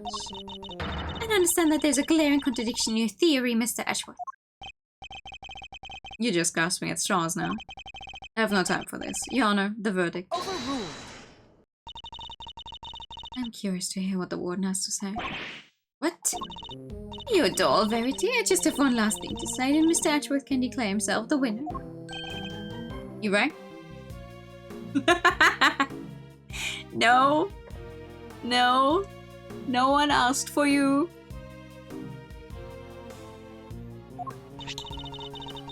Does anybody remember a certain autopsy report? Of course, we received the finalized version only this morning. That's right, and I was listening to what you told us about Verity, even if nobody else was. You said the wound was 4 inches deep. 4 inches? Wait. Riddle me this, Mr. Edgeworth. How does a tiny chisel make a 4-inch wound? I don't know! How much is that? Can you people use metrics like everyone else? 10 centimeters. 10 centimeters? Okay, that is a surprisingly deep wound. Forgive me, oh goddess. I came perilously close to making a terrible mistake. Looks like your theory is the one that doesn't hold water, Edgeworth. What now, What do we do? We're fine. Mr. Edgeworth always comes through, right, sir? Looks to me like the Maltatron's out of commission. You're an attorney too, aren't you? Why don't you do something? Nothing's in the habit of desperate bluff, bro. The first mind-blowing thing that comes to you. Look, detective, I'm as much of a man of action as the next guy. Without evidence, we're up a creek without a paddle here. This might be the end of the road. We can't give up now. We have to do something.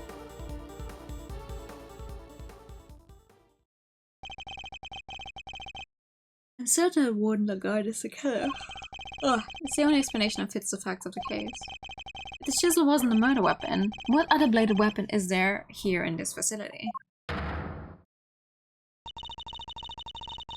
It seems we still do not have all the answers, nor the evidence to provide those answers.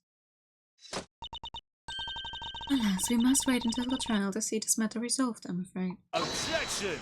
Oh! Objection! Come on, G. You're just giving the killer a chance to destroy the evidence. Overruled. Are you calling the judicial process into question, Mr. Fender? No, not me. No. Short Miles. Any bright ideas? What is the real murder weapon, since it's clearly not the chisel? Found it. This question throws everything we've deduced out the window. Nothing to add, Mr. Edgeworth. Allow me to remind you. The claims not supported by sufficient evidence are subject to the harshest penalties.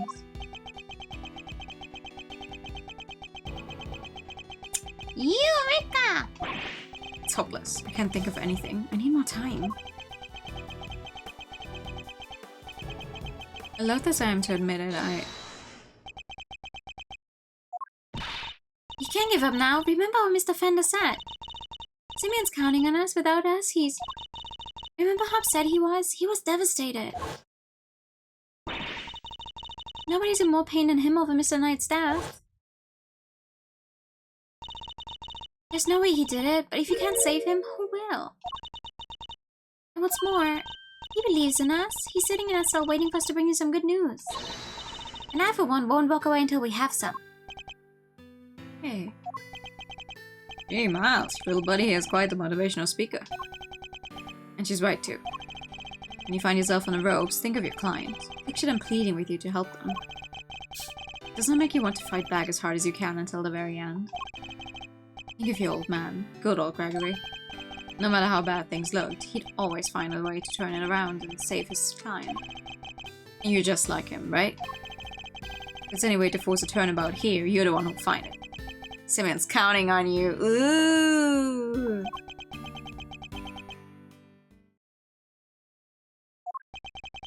Judge Cavell.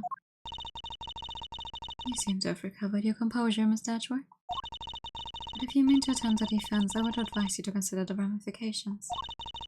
You've repeatedly proposed misguided theories and have made numerous false accusations. Force a turnabout, you say? Oh, don't mind if I do. If you do so again, I will have no choice but to judge you unfit to serve as a prosecutor. I mean, I'm not a prosecutor right now. I am a defense attorney's assistant. I relieve you of your badge for good. She's right. I have put forward a number of theories that prove to be flawed in one way or another. I've made some sort of fundamental oversight. She said my theories were misguided. Nothing to say. Then the court will tolerate no more of your time wasting. I hereby... Sir! Mr. Ashworth! give my verdict. That's it. I've been thinking about it the wrong way all this time. My theories weren't misguided. I was being misled. The defendant is semi-insane. I think it's a little too soon for that, Your Honor. It's well past due, darling. Wouldn't you agree, Verity? Mr. Edgeworth, you may proceed. What? I'd like to remind you of a few things. The sighting of his dog Helmut, the fact that he wasn't at the show, these and other factors made Mr. Canis the obvious suspect at first. This again, Mr. Edgeworth. You seem almost proud of your blunder. Hold it! What if the real killer wanted us to suspect Mr. Canis? What if it was all carefully arranged? And what if the same was true of the chisel, our purported murder weapon? If anyone ever let the other party, like, speak the full sentence, we would go through with all of this way faster. Knight had been stabbed multiple times in the same place with a bladed instrument. What if he was stabbed with the chisel after the real murder weapon had been removed? Just to leave traces of blood on it for us to find. That was how the killer misled us into thinking the chisel is the murder weapon. But why mislead us in this way? Why indeed?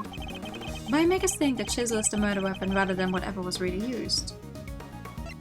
In order to get Canis transferred. Warden, you took advantage of what the chisel seemed to suggest. What it suggested? What are you talking about, darling? Hold it! Mr. Winner, if I were to tell you the murder weapon was a chisel, what would you think? Huh? Then Mr. Canis is the killer? And there you have it. That was the trap the warden set for us. Oh, Mr. Canis has a bunch of chisels, so she wanted us to think it was one of his, right? Indeed, that was her plan right from the start. To frame body down my Canis. Your reasoning would appear to be sound. Warden Lagarde certainly seems to harbor a deep and abiding hatred for Mr. Canis. However, I think you know what I'm going to say next.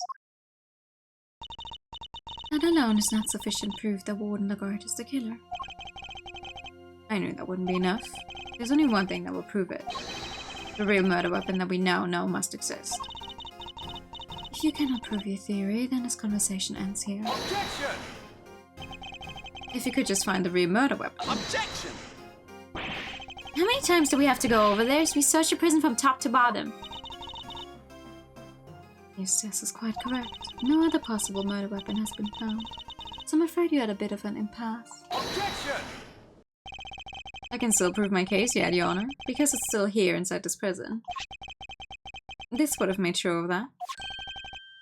Security gate. I'm glad you at least remember what it is. Do you remember what it does? Of course I do. I'm not an idiot. The security gate detects metal. Metal. Which you means you can't bring anything metal into the prison or take it out.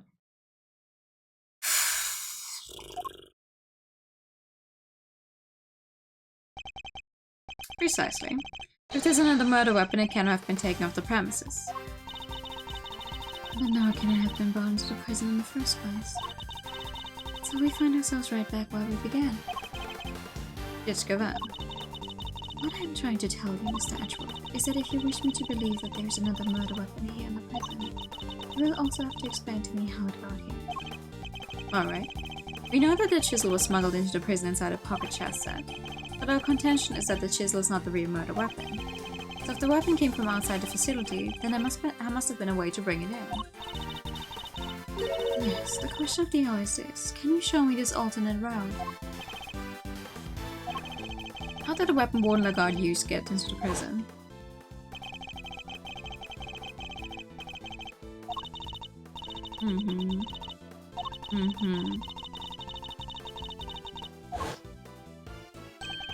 Of course, that's how.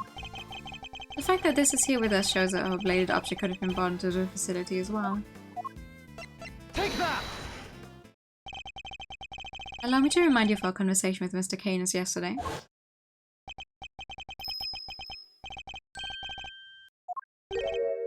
Yep, only one of two.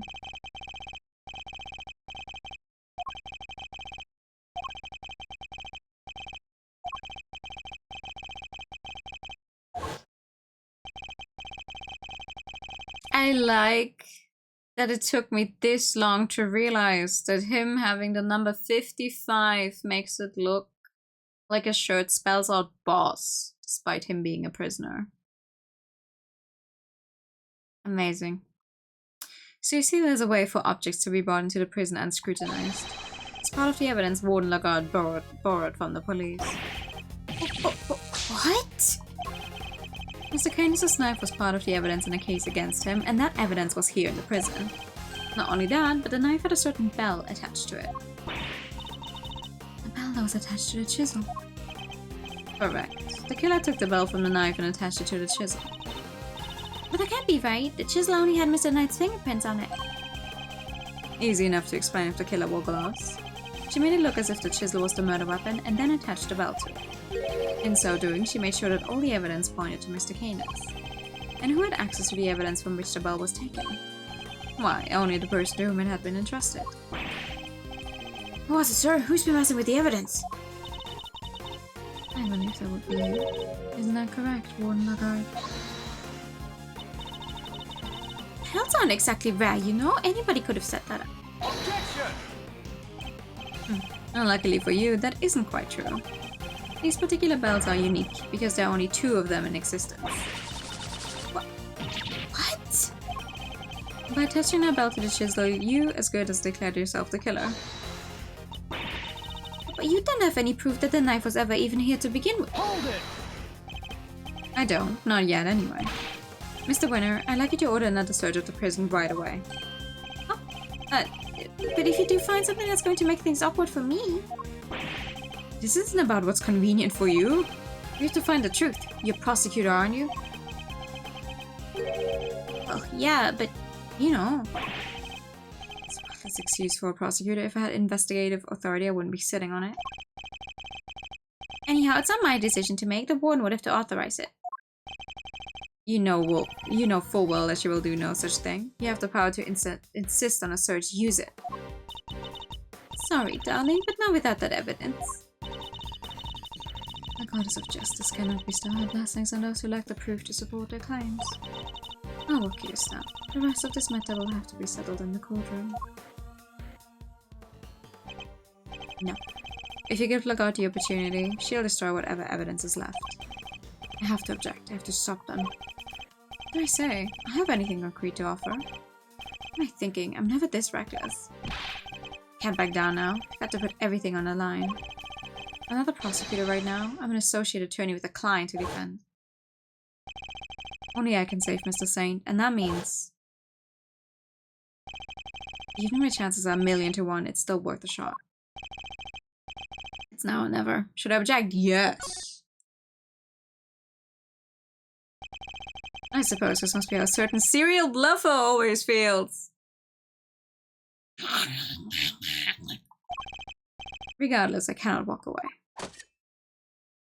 Objection! She hasn't even started. Wait, Your Honor. Yes, it better be good, Mr. Edgeworth. I've got it.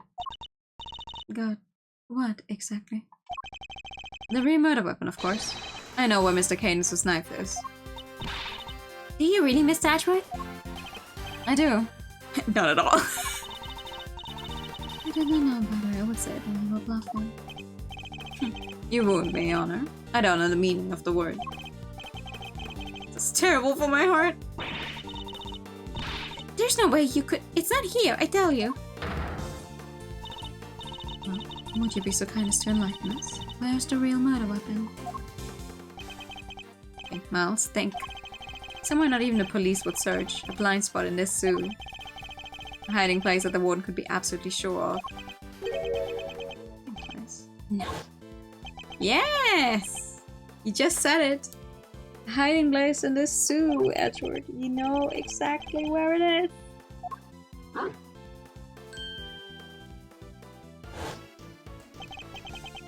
She used the same trick. That's ridiculous, isn't it? But the more I think about it, how many foolproof ways to evade detection could there be? Miss Edgeworth, how long do you intend to keep us waiting? There's the faintest possibility I'm right, but if I'm wrong, we stand to lose everything. Your Honor, this is where the real murder weapon is hidden. Take that! Here, in the yard. Indeed. I don't believe I understand. Would you care to explain a little more? Where exactly is the real murder weapon hidden?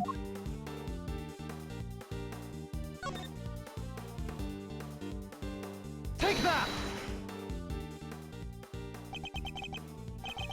Of course, that's what it must have been. It's a metal detector, yeah. The metal detector was reacting to something inside her after all. Your Honor, I'd like to remind you of this piece of evidence. The chisel. Did we just figure out that isn't the murder weapon?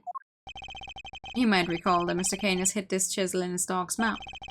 Would you believe that the real murder weapon was hidden in much the same way? That's right, the murder weapon is hidden inside the alligator in a pond over there. What? No way. We detected the presence of a metallic object during our early investigation. Judge Gavel, we need to know what's inside that alligator. Understood. Then we will need to summon a veterinarian. I'm sure I could get a little sweetie to open my paws. I forgot you're still here. I'd be happy to give it a try. Please, by all means.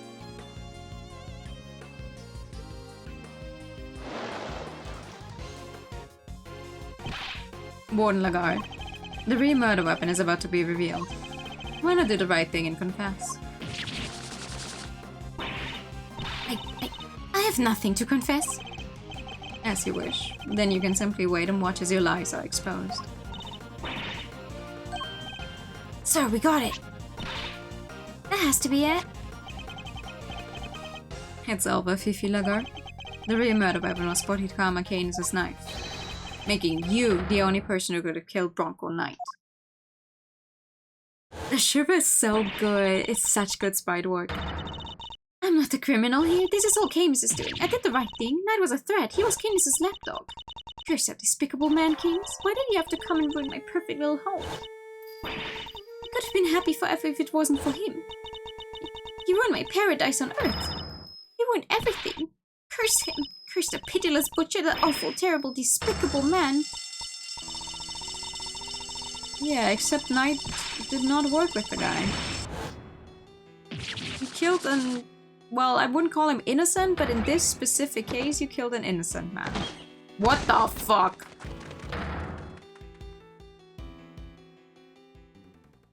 Excuse me?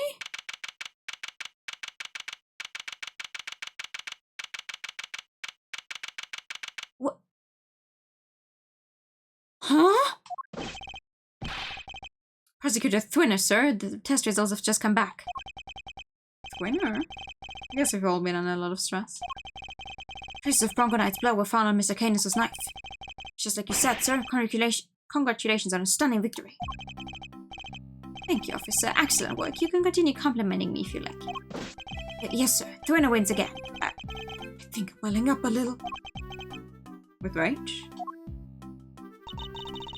Excellent work, Eustace. Just a few loose ends to tie up and we're done. Huh? What are you talking about? I just solved the case, didn't I? We have yet to confirm whether or not Knight really was working for Mr. Canis. It will be vital to know if Ron Lagarde was simply jumping to conclusions on that front. Huh? Huh? There's Clueless, and then there's you. Well, then I guess we better get back to our investigation. Alright, officer, you're with me. To see the winner win a whole lot more.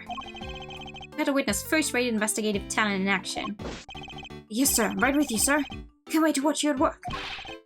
It's winning time, he said, and then he won all over the place. What? I expect this case will cause quite a stir. The attempted murder of the president was news enough, and now this would-be assassin has been murdered. But Knight never sought to kill the president in the first place. The truth is not always as important as it might seem, Mr. Edgeworth. In the eyes of both society and the law. How can you even say that? You don't have to believe me. However, as a prosecutor, Mr. Edgeworth is obliged to accept that this is the reality of the world he operates in. Being a prosecutor is about more than proving people guilty, that's what I believe. We are all free to believe as we choose, but the law is not to be toyed with for our own personal goals. If you refuse to accept this, then you must be prepared to suffer the consequences. What does that even mean? Wait, you're not gonna take us... I'm afraid I must be going now. Farewell, Mr. Edgeworth.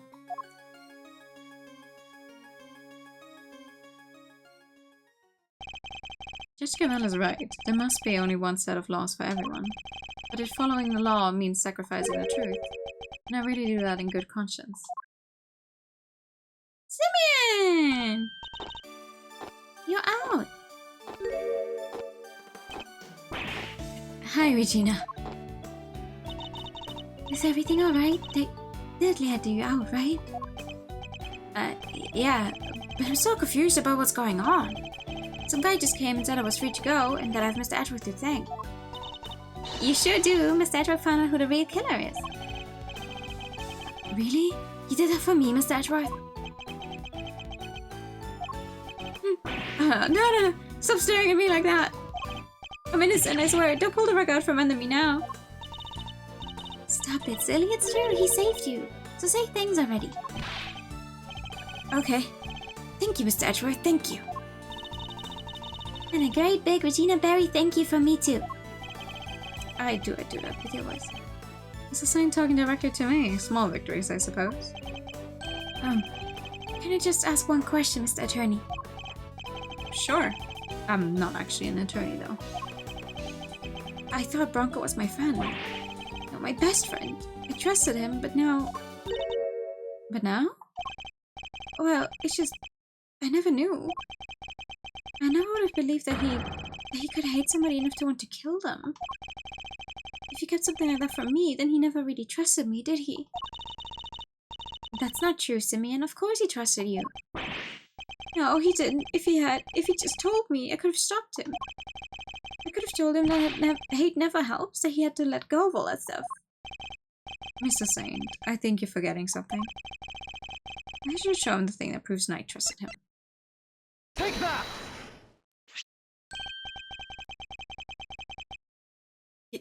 It's a chest set I brought for him. Knight had hidden a chisel inside. I imagine he meant to use it to escape. What? You mean he was using me? No, he believed in you. He knew he could count on you to bring it, and that you would never be so untrusting as to look inside. I imagine that by not telling you, he was hoping he could keep you from getting caught up in his mess. Oh, Bronco, why didn't you tell me? At least you understand now, right, Simeon?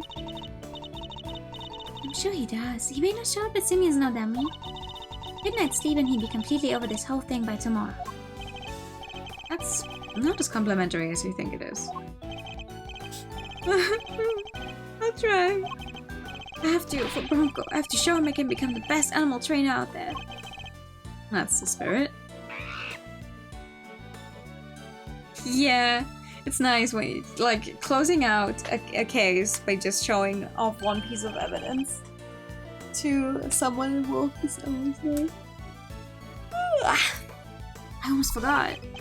We're doing a new show soon. I'd love it if you could come, Miss Edgeworth. The one, the only, the very big circus is back.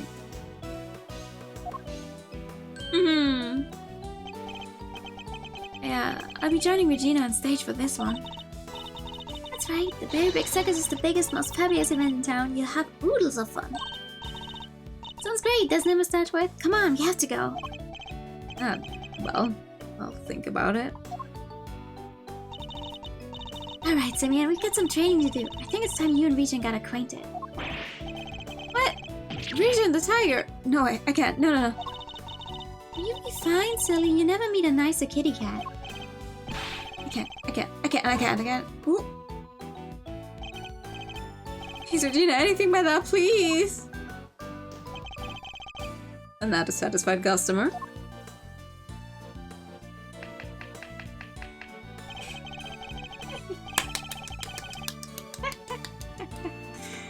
That was really something. Smells. Talk about pulling it out the bag.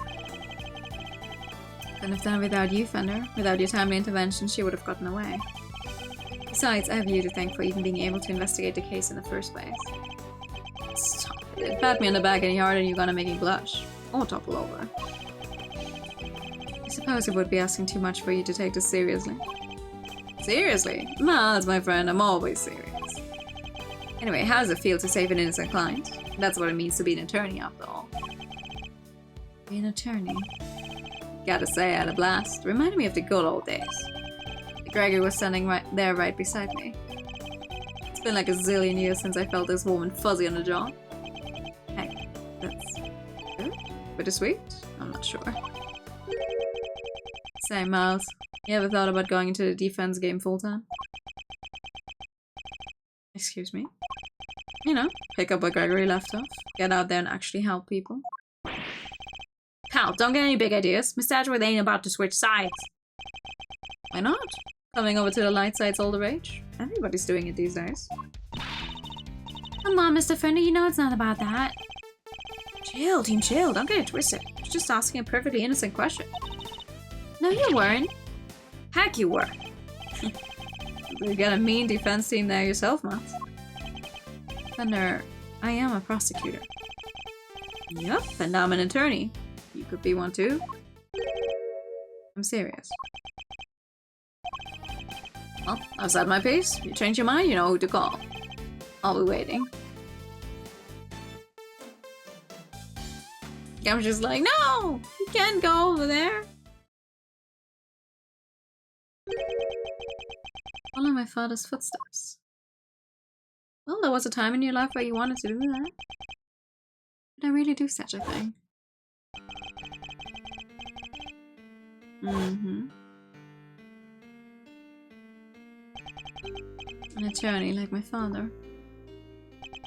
Me.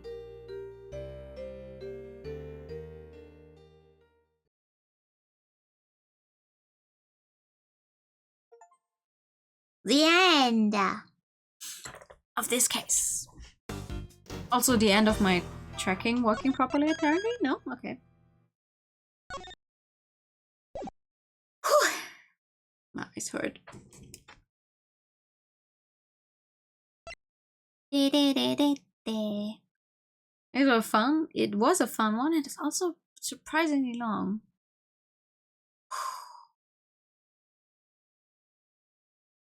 Thank you for that your time. That was almost 2 hours just to finish that section. Wow, crazy.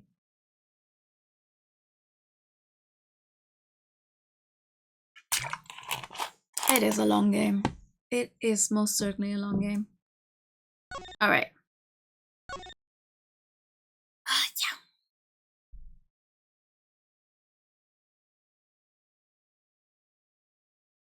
Turnabout Legacy.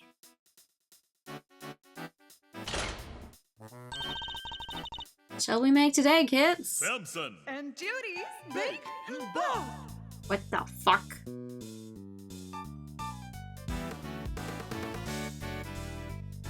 Macarons, waffles with cream, chiffon cakes are light as a dream. Laugh and sing, smile it's true, all that sweetness waiting for you. What? Where? Over there. The oven's got something special to share. Ding.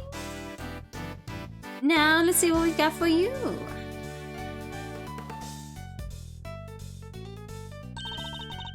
It's cooking time. Are you ready to make something special together?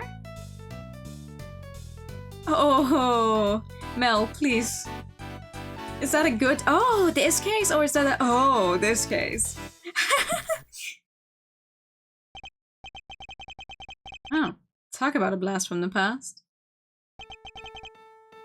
Gregory, going back there tomorrow with your boy. Finally going to find out what happened 18 years ago. 18!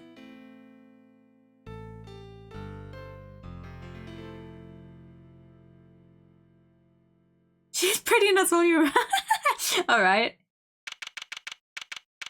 Oh, is this the flashback case of this one? This game has no bad cases, but okay, that's good, that's good. But this is the flashback case then. Same as how the first game had a flashback case. This one also has one. Or it's tied into a case from 18 years ago.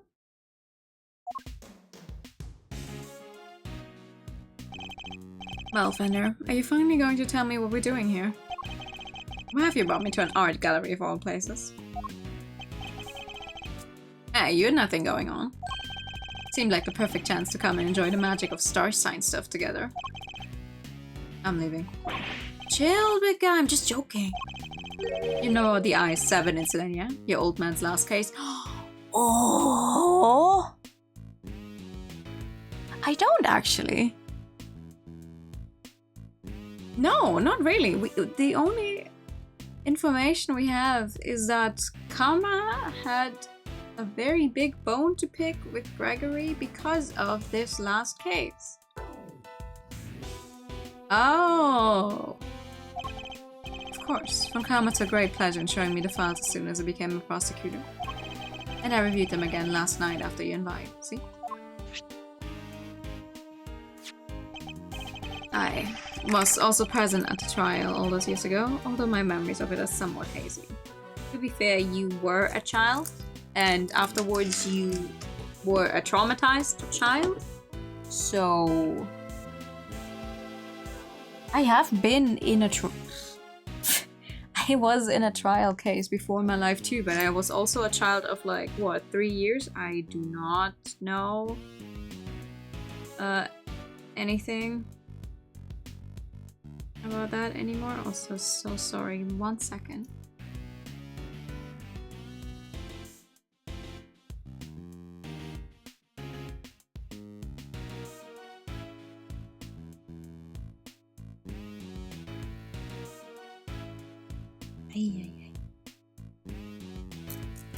Okay.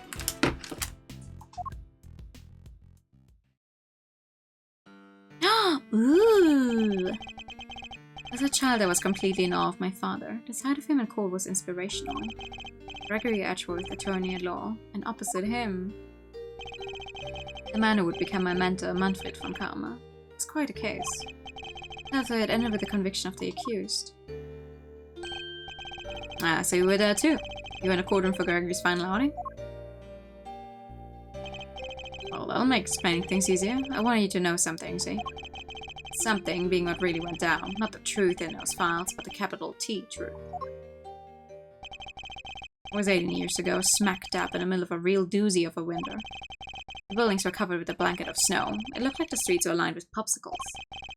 things weren't so innocent behind those frozen doors. In fact, some pretty sordid stuff went down.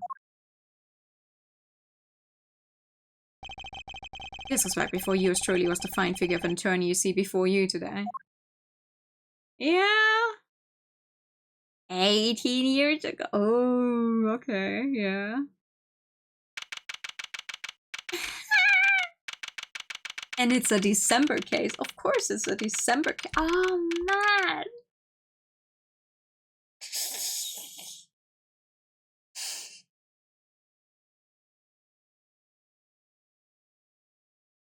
It wasn't Christmas at all. Anyway. Hey, Mr. E, this one really came out of the blue, huh? It's it. We were called in before the ink on the arrest papers were even dry. My name is Gregory Edgeworth. I'm a defense attorney. I'm here visiting a client with my assistant, Eddie Fender. A murder on Christmas Eve? What's the world coming to? In the dark of the night, at the end of the day, I saw two timely savers, coming my way. Oh my god. Welcome, my friends, to the visitor's room. And if we're not friends yet, I'm sure we will be soon. Whoa. Yeah! Talk about an entrance. I was not expecting that. Neither was I. Sorry if I surprised you. I'm just so happy to see you both. Thanks so much for coming out. Seriously, I can't thank you enough. You're the accused, I take it? I am. Gregory Edgeworth, attorney at law, at your service.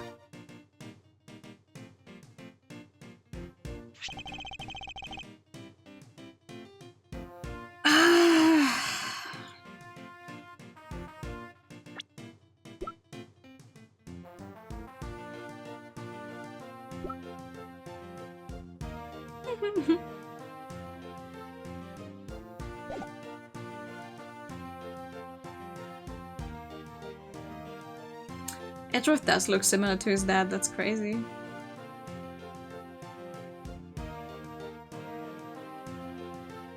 Like, I remember seeing a text post where it was like, you see him so rarely wearing glasses, because in the few pieces of art where Edgeworth is wearing glasses, you're like, oh my god, yes.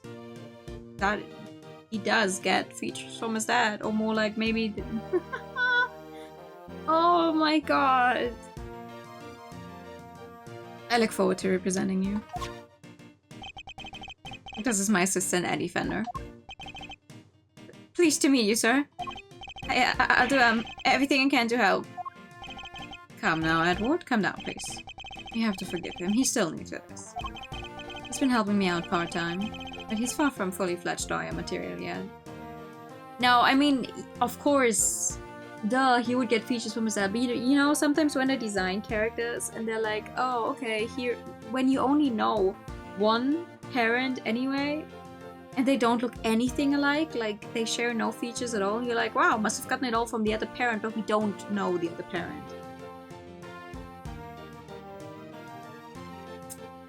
So I'm still a little, I'm like, wow, okay, yeah, he... Oh, he looks so cute. Anyway, Gregory, sure. He's good looking. He looks compared to his parents. I have not actually read or seen Evangelion. I'm unsure whether I could tell. Wait, who's Shinji's mom anyway? His dad is the get in a fucking robot guy, right? I should read Evangelion at some time. Some point. Some blah blah. He's been helping me out part-time, but he's far from fully fledged lawyer material yet. Nonetheless, I'm hoping he'd be of some assistance in investigating the particulars of this case. Gregory and Eddie, it's an honor to meet you both. My job as a defense attorney is to save my clients from wrongful convictions. So the first thing to do is establish whether or not he truly is innocent. Perhaps we could begin by having you tell us a little about yourself. What am I thinking? I haven't even told you my name. I'm Samson Tangaroa. attempts. Okay. But it really is you? Samson Tangaroa, the world's greatest confectioner? You flatter me, my young friend. Call me Samson. All my pals do. Ah, thanks, Samson. I will. I can't believe I'm meeting you in person. It seems Eddie knows something about our client. Mr. E, it's the Samson Tangaroa, the singing, dancing, confectionery making sensation. Okay. Shall we make today, kids? Waffles with cream. Dip on cakes that are light as a dream. Laugh and sing, smile is true, all the sweetness waiting for you. There, but where? Over there. The oven's got something special to share. Now, let's see what we've got for you. I started dancing along. No, I got to sing with Samson Tangaroa. This is a dream come true. Thanks, little pal. It means a lot to hear you saying that. Alright. My apologies, but I think we need to discuss the matter at hand. Of course. I'm sure you're both very busy. Alright, well, would you like me to start? So you're not just a confectioner, but also a singer and a dancer? I sure am. When I'm having fun, my body just starts moving. You must really enjoy making desserts. Wouldn't be much of a confectioner if I didn't. I live to make sweets that will bring joy to others. Not just things, the works of art. Sparkling, dazzling, mouth-watering creations. The stuff that dreams are made of. So he aims to create joys and inspirational pieces, does he? I understand that the incident in question happened at your mansion. It did. We were holding an international confectionery contest there when a body was found inside one of my creations. Oh, inside one of your... No way! The detective in charge placed me under arrest because of it, and now here I am. But I could never take a life. Never. I'm sure the police will see that too in time. They realize their mistake. I sure hope so. Then what can you tell us about the victim? His name is Artie Frost. Hold on!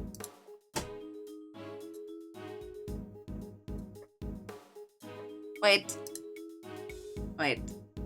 Where is he?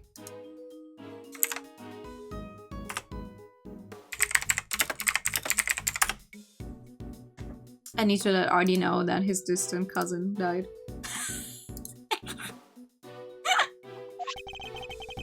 He was taking part in the contest. Mr. Frost was a wonderful confectioner. His creations were things of rare beauty. I just don't understand. Why did he have to die?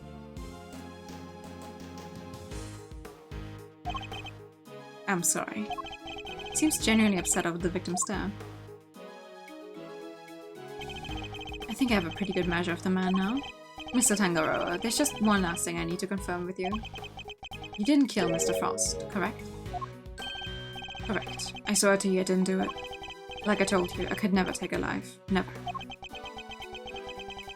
He seems quite sincere. Alright, I'm going to take you at your word. Thank you for being so forthright with me. Likewise, it's good to talk to somebody other than those detectives. We'll head to the scene of the crime and see what we can learn. We'll be in touch when we have something more to tell you. Goodbye, Gregory. Goodbye, Eddie. I'm counting on you both. Oh!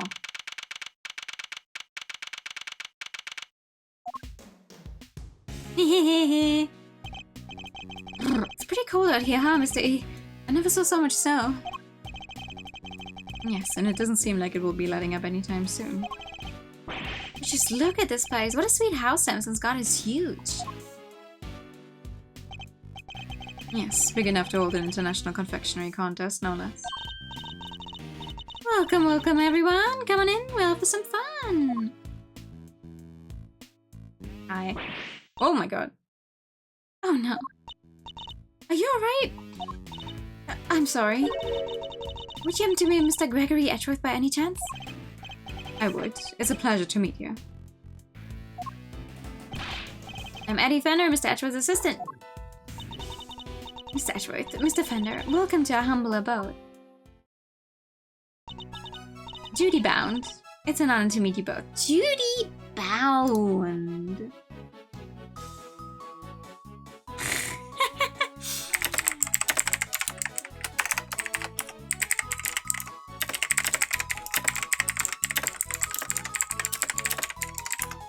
I'm supposed to tell everyone in chat hi from Artie, and we should try an adventure.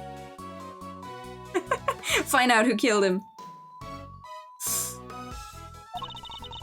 I'm the housekeeper here and Mr. Tangaroa's assistant. You're no housekeeper, you're Judy Bound, Judy Bound. You know a little something of my work. A little? I watch you on TV every chance I get. I'm Bacon Pop's biggest fan. It's very kind of you to say so. We'd be nothing without our fans. And what might Bacon Pop be? It's only the biggest show on TV. Every kid on the planet loves it. There's an every duo of Samson and Judy make delicious sweet stuff, all while singing and dancing. Like this, check it out.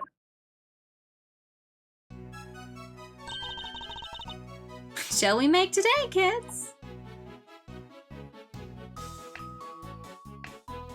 Cookie dough, caramel too, fluffy chocolate cream, tiramisu. Everyone come along. Baking treats with a smile and a song. There, oh where, who, there, it's true. The oven's got something special for you. How often are we going to see this? Just take a bite and you will see. That was a wonderful performance, Mr. Fender, bravo. I dance along every time I watch the show.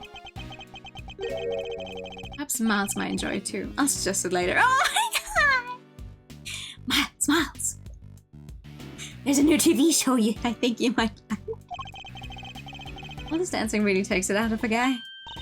Oh, I'm so sorry. I'm the world's worst hostess. Here, nothing relaxes the body and mind quite like a cup of tea. Those are some fancy cups.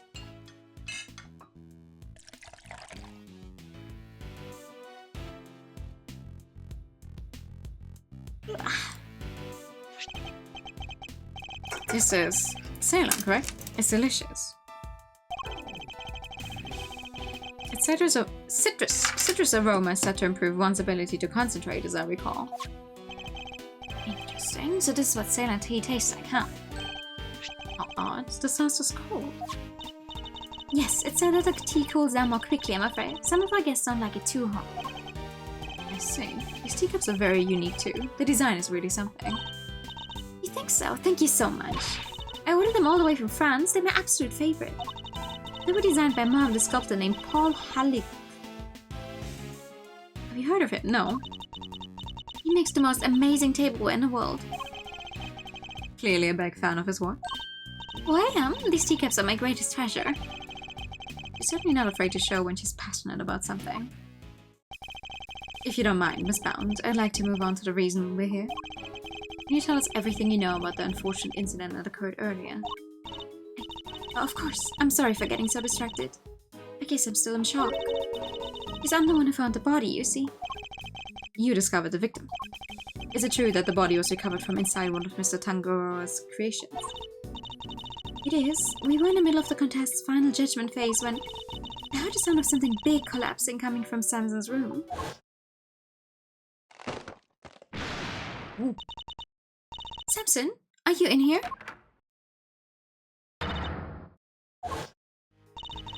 I opened the door and went inside, and there was Mr. Frost's body. Thank you. I'm sorry to make you relive such a traumatic experience. Relive. Jesus. Think nothing of it, please. I only wish I had more to tell you.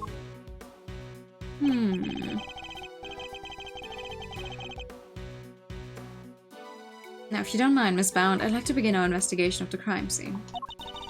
Oh, Mr. Edgeworth, Mr. Fender, you have to save Samson. He's no murderer. He could never do something like that. Of course. Leave it to us, Miss Bound. Thank you so much. I'll go serve the others their tea, then. Come, Eddie, to the scene of the crime. Yes, sir, Mr. E. Oh! Hey! Hey! Wait, everything in this room is made of chocolate. I can't believe I'm getting to see so many of Samson's creations this up close and personal. I might be more excited myself if the room wasn't a murder scene. But just hearing you say that sends a shiver down my spine. That might just be the temperature in here. It's rather cold. Yeah, now that you mention it, it's pretty chill.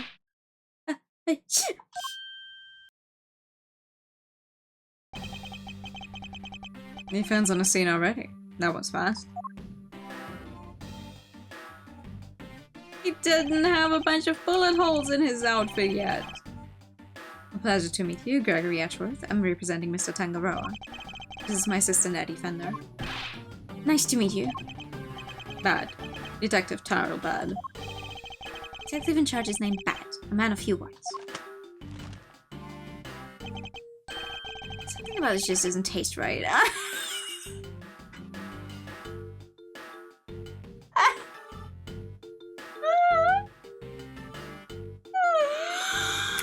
What is wrong with this guy?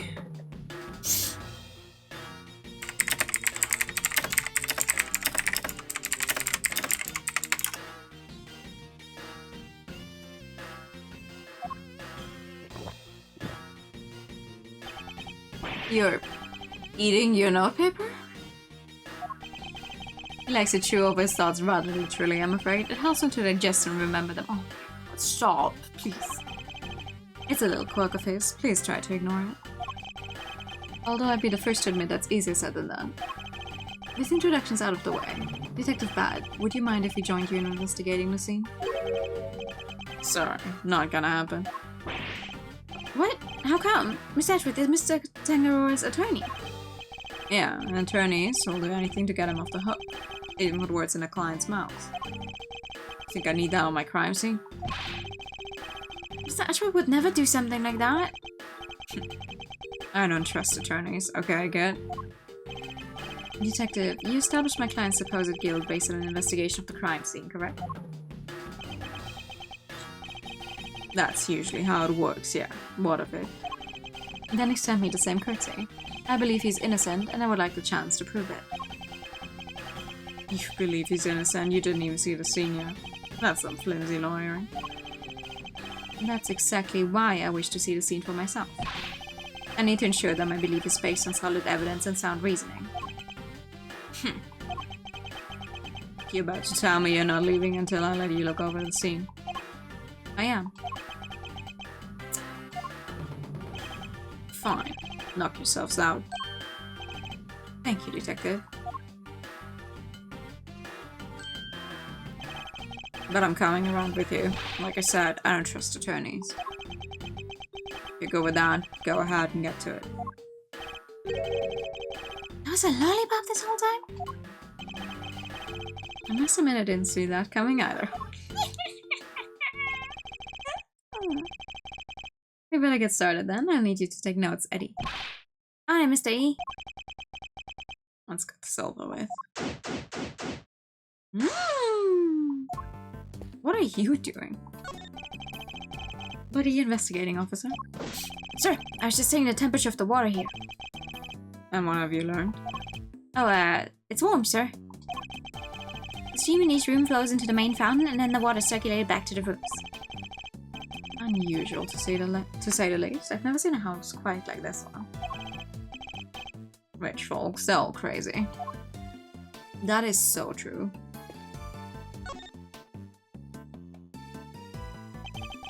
So this is where the body was discovered. Yeah. Hi TK, good evening. They took it away already, but everything else is just how we found it. What's this thing? It appears the body was inside a treasure chest. Yeah, a woman by the name of Bound found it.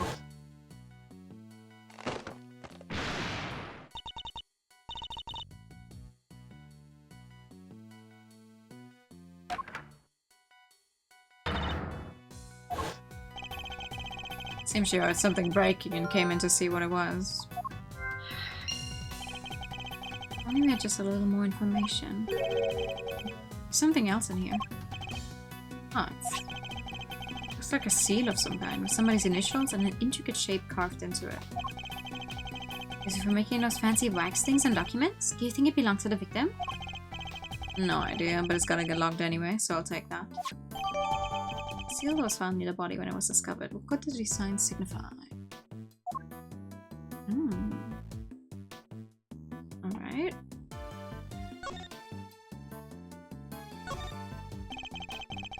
One of the stands for the ship is broken. Ah, okay. The ship must have collapsed onto the treasure chest and smashed it open. Wait, do you think... Could that be how the victim died? Was he crushed by the ship? If he was, this becomes an accidental death and not a murder. You too serious? Don't worry, detective. For the moment, we're simply discussing a possibility. I was being serious, though. Detective, can you tell us a little more about the state of the victim's body? Let me see. Got a picture here someplace. Let's see for yourselves. Death was from blunt force trauma. And what about the weapon? Has it been found yet? You can ask the prosecutor in charge about that. There's no one for sharing much, I see. Would you mind if you borrowed this? No skin off my nose, it's not like it's official. Mom took it with an instant camera when she found the body. An instant camera? Like it's disposable or something? No, it means that it develops the picture right here and then when you take them. There and then. No way, sounds pretty convenient. No, then I better get my facts straight and take down some notes of my own. Something in this picture that contradicts with the current crime scene. I need to call my powers of deduction to figure out why. Oh yeah, let's go. Let's use your powers of deduction.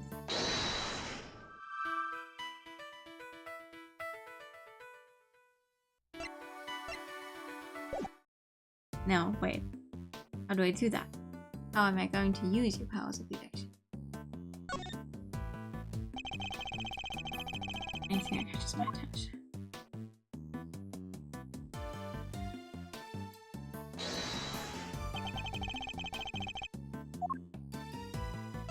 Eureka! You said the only thing that has been removed from the scene is the body.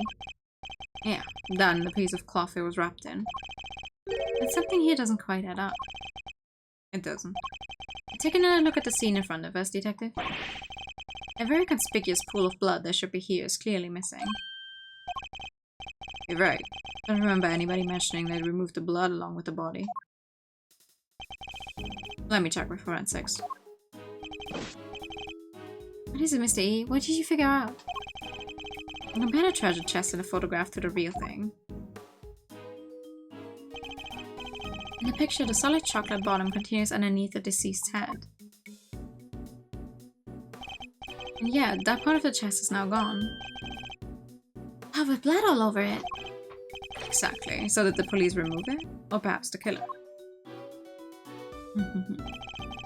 It wasn't forensics. They're saying nobody took anything like that away. Interesting. So somebody deliberately removed the blood from the scene. Could be. Aha!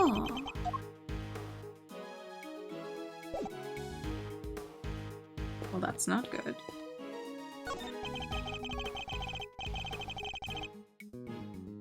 It's a very tasteful tableware here along with some kitchen utensils. Tea setters are the same design as the one Miss Bound served us with earlier. Think Samson could have been drinking tea out of that? The pot in the cupboard does it for prints. His were the only ones they found. And was that the case for the utensils too? Everything else had been washed, so there weren't any prints to find. And if Mr. Tangaroa was wearing gloves while he was working on his confectionaries? Confecture, it could explain where prints were only found with the teapot and the cup.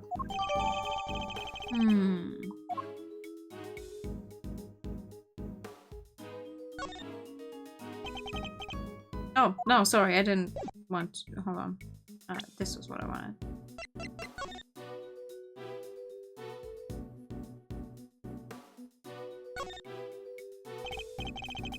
Gorgeous design. Really? She seems a bit out there to me. How do you even get your tea in there? Art isn't about functionality, it's about form. It's not to take your word for it, Mr. E. This sort of stuff is way beyond me.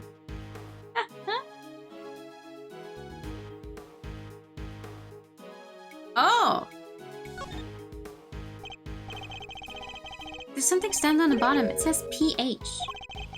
I suppose it must be Paul Halleck's pottery mark. Those are his initials after all. As Bound said, she's a big fan of his work. His initials, huh? So if I'd made it, it would say EF? Perhaps you should practice by initialing your personal belongings first. Oh, but doesn't that look exactly like the mark?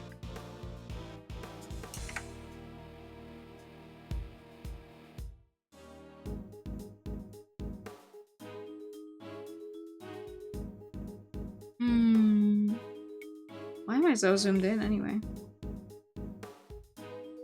I guess that's it. For now. Yeah, that is...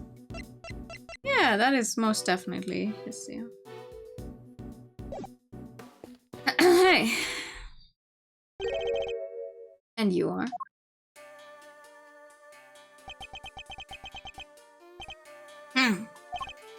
Sorry, bad attending.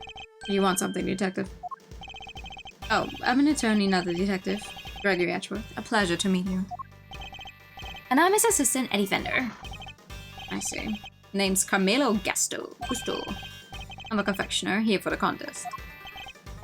You are? What's your specialty, Mr. Gusto?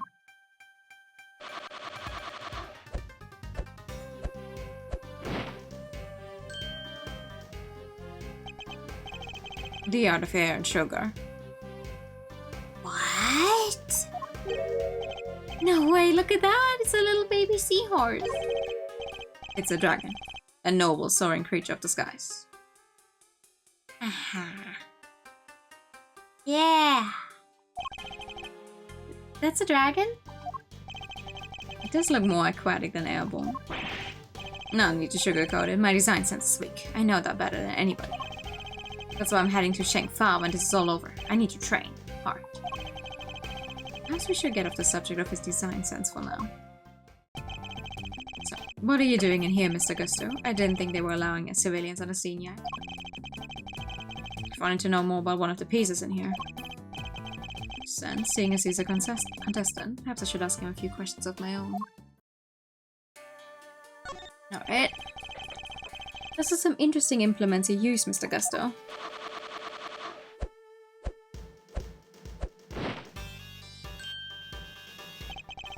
Sugar blown comes, they put air into the sugar. You're so cool, it's like watching a swordmaster do his thing. Master, not a day goes by that I don't hurt myself one way or another. That's why we're red, that way it doesn't matter when I make a mess. The way of the confectioner is a lonely one. You never stop learning, not until you die. The way of the confectioner sounds like a long one too if he's still injuring himself on a daily basis. You know, we think that Miles is mean in his personal thoughts, but I think Gregory is not much better. What can you tell us about the contest? Based on what we've seen so far, flavor doesn't seem to be the only criteria at play.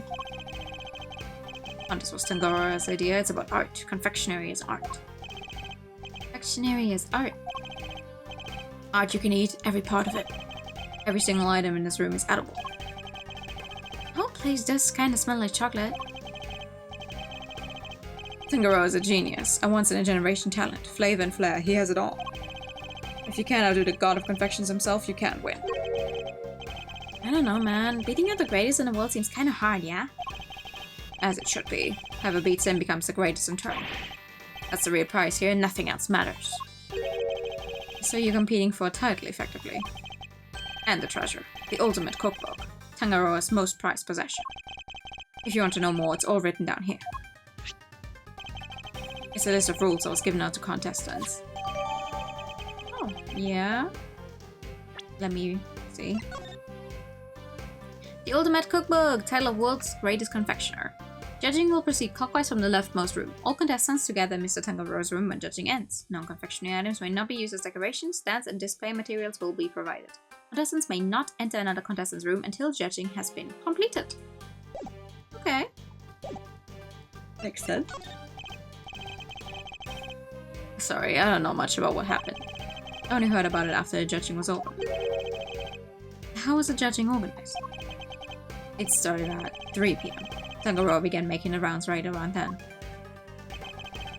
He left his own room, then worked his way around the venue clockwise.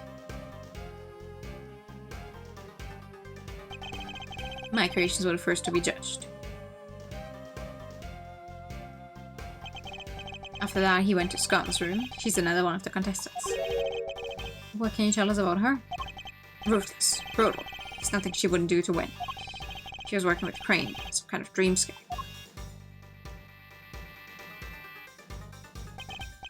Then, last of all, Frost's room. His thing was flavored ice, sculptures this time, or so I heard. Dawn found the body while Tangaroa was still making the rounds. She panicked. Ran to wrong character. She panicked, ran to call the cops. Tangaroa went right on judging and claims he didn't know a thing about it until afterward. Went ahead and looked over the victim's work, even though the guy was nowhere to be seen. Pretty suspicious behavior in anyone's books. I don't have enough information to challenge him on that yet. By the way, Detective Bad, what were you and Mr. Gusto talking about earlier? I was going to ask about the piece on the wall here and the one in the frame. It seemed like something was off. Angel's cookbook. Angel beset by thorns. What's that? Fingerprint. I better ask somebody who knows about this stuff. And then you bozos showed up and pulled me away from my very important work. Perhaps we can take a closer look at it together. Take a hand, can you? Mr. Gusto, would you mind helping us out? Of course, confectionery is my life. If you have any questions, I'll be happy to answer them. Thank you, that's very kind of you. Huh? Huh? What's happening here? Are these finger marks? Yeah, but we don't know who's yet. Still haven't figured it out. No fingerprints, no ID. Finger marks without prints. They could certainly be important to the case. It's a real head scratcher, alright? Not really. I'm guessing if it was close. Oh, where's your sense of romance, of adventure? It doesn't tend to be much of either the crime scene, Eddie. Who knew you could make a picture this pretty out of chocolate? Samson really is a god among men. Is it really made of chocolate though? It looks far too much like a regular illustration to me. You have a good eye, I'm impressed. That's not a piece of candy, that's the ultimate cookbook. The ultimate cookbook, in other words, the grand prize. What? So it's not made of chocolate after all? No, the book is simply enframed in some. Tangaroa showed it to all of us when he gathered us here to explain the rules. So the participants knew that the grand prize was in this room the whole time. Anyway, you see it too, right? The frame. Something's missing.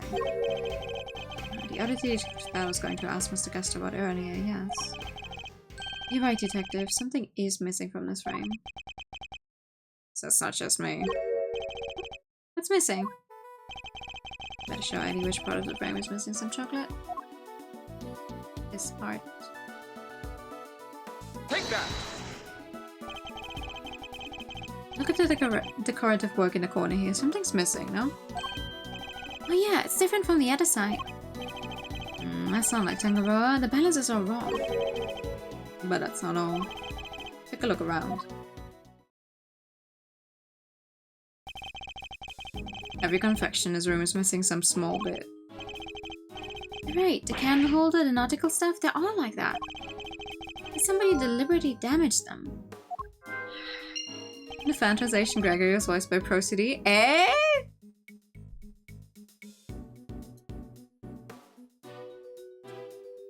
Good for him! Oh, the Tangaroa just wanted to look like somebody messed with his work. never do that to his own creations, never. Let us have some deeper meaning for the case. Hi, Raiders! Hi! Laura. Welcome in, Rock Fashion Raid. Hell yeah. Oh no. Hi Raiders, I'm new. Like the color pink. Vision of the JRPGs recording, playing Ace Attorney Investigations 2. We just started case 3. Oh, more like we finished case 2 and we just started case 3. There we go. Were you playing what's the fashion game? The fashion game in Roblox. DTI? What's the...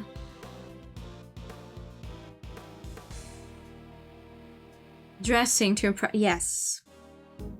Dress to... Yeah, oh my god, I even remembered correctly. I was like, I know it's DTI, but I don't know what that actually stands for. Oh, I hope you got fun. I hope you got fun. I hope you had fun. Got robbed of your wins. Isn't that usually the case, though? It's like you make the best outfit you can possibly get, and someone wins with a team with an outfit that doesn't even fit the theme or whatever.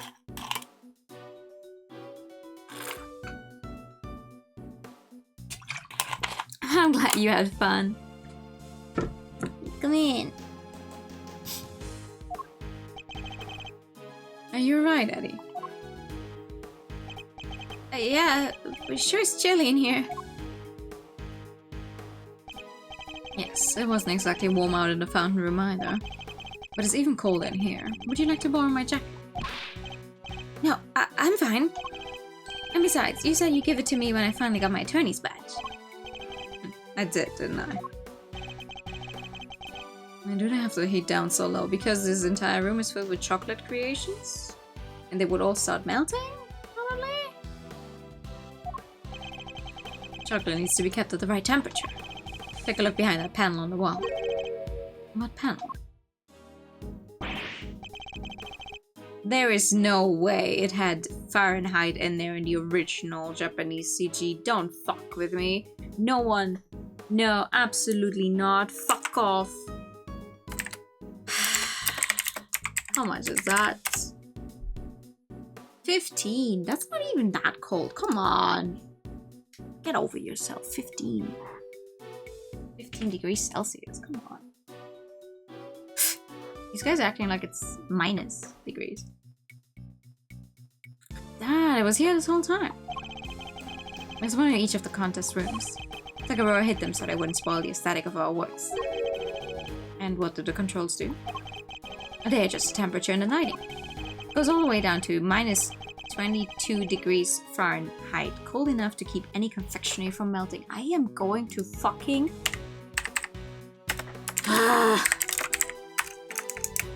cry.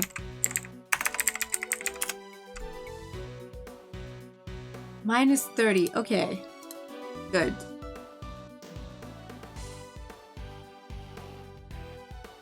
I simply put on more clothing.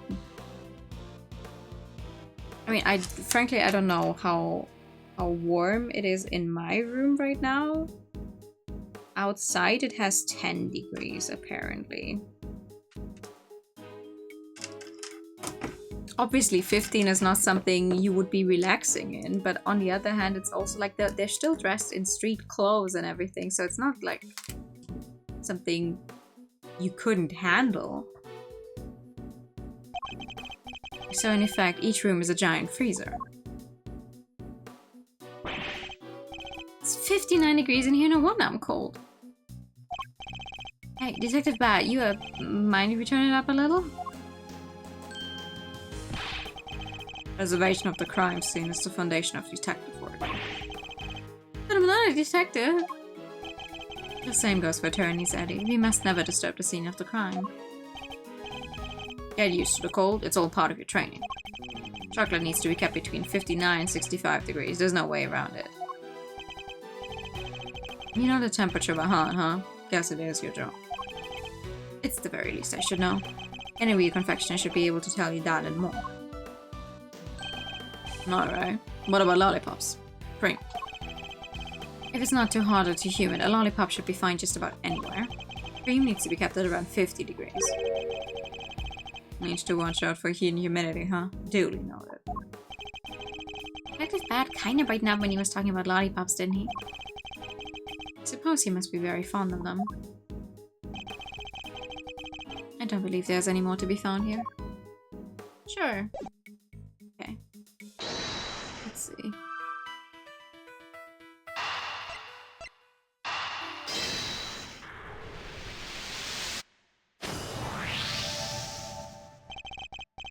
The stand broke and the ship collapsed with it, and the loud sound it made brought Miss Bound running.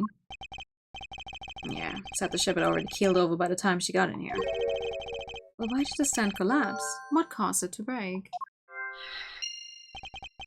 Maybe the whole thing was off balance from the get-go. Could that really have been the case?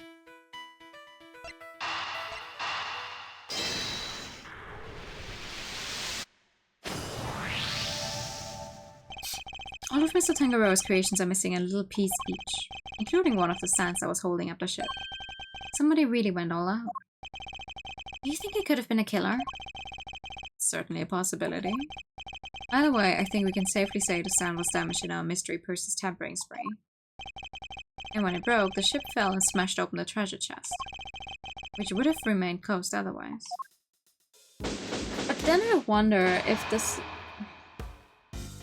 Like, sorry, if you were the killer and you put someone into this chocolate creation, would you really go out of your way to break off little pieces in this room, thus making it more likely for the body to be found because its hiding place gets smashed open? Does that make sense?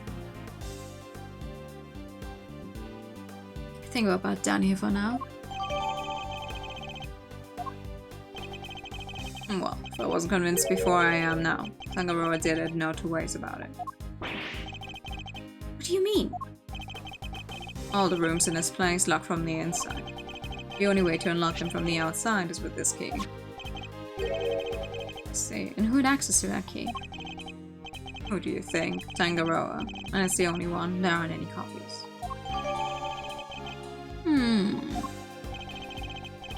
With the mansion key, Tangaroa could slip into anybody else's room anytime he liked. And he could even lock his own room from the outside if he wanted. But Mr. Tangaroa's room wasn't locked, was it? Nope, which is exactly what makes him a suspect. Would you care to explain your thinking?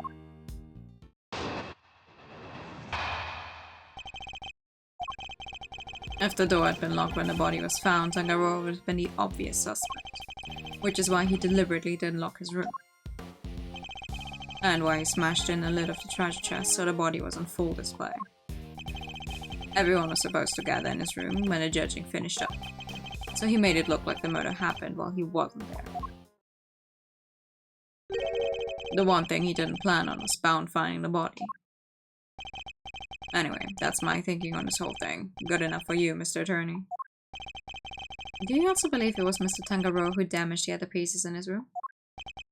Yep. I know you have to believe your client, that's your job, but I'm a detective and I serve the law. No matter how squeaky clean somebody might seem, a suspect is still a suspect. I fully understand your reasoning, detective. Would you mind if I applied a little critical thinking of my own? Do your worst. Just as the detective won't compromise his devotion to the law, I won't compromise my beliefs either. And I'm not about to just accept his version of events. In fact, I'm going to show him the piece of evidence that highlights a contradiction in his claims.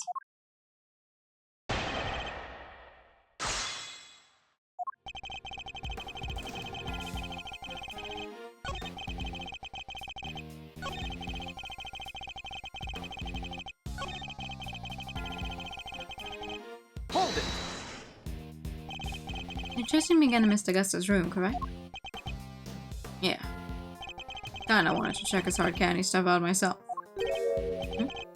In that case, how about a demonstration?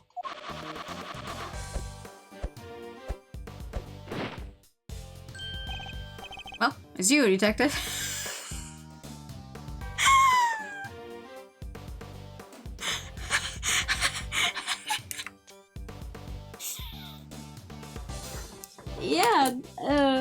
Yeah, that's... absolutely the same person right there. Are you calling him a dirty dog? It's a wolf. A lone wolf. I like it. I'm starting to enjoy these little displays.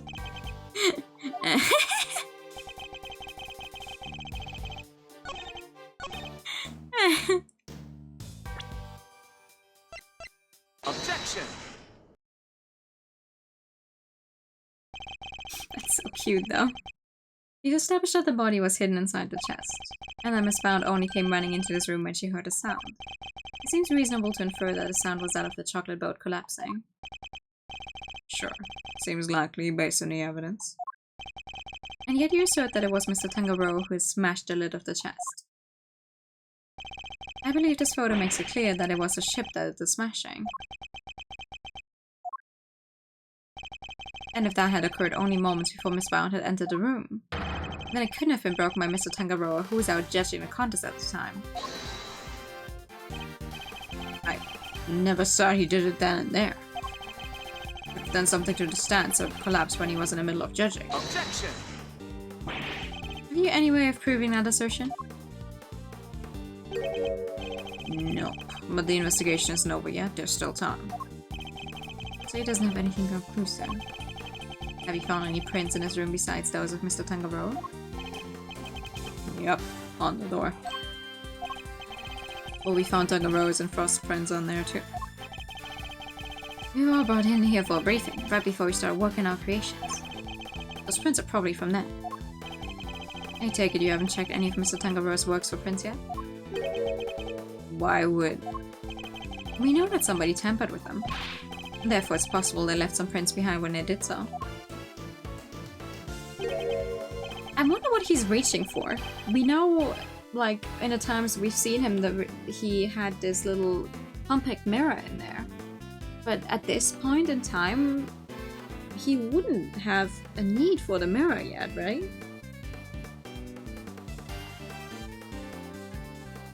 Fine. But if we don't find anything, you guys still top of my list. Got it. You, check all of this chocolate stuff for prints, now. Yes, sir. Right away. Detective Bad. We finished dusting the chocolate and we found prints that don't belong to Mr. Tangaroa, sir. Go on. Whose? The Alicia Scone, sir. She's one of the contestants. Good work. You can go back to whatever you were investigating before. Yes, sir. So it seems we have a suspect besides Mr. Tangaroa. Even without your lawyer input, I wasn't about to wrap up the investigation anyway. I'll go speak to Miss Scone and see what she has to say for herself. Alicia Scone, Mr. Gusto mentioned her too. He said that she was ruthless, that she'd do anything to win. Scone really sounds like a pretty suspicious character, huh, Mr. E? Yes, I think we better try to speak with her ourselves as well. Detective Bad, would you mind if we accompanied you? Babysitting you is not my job. Oh, come on! But I guess you did pick up a couple of useful clues already. So if you want to tag along, be my guest. Thank you, Detective. You're too kind.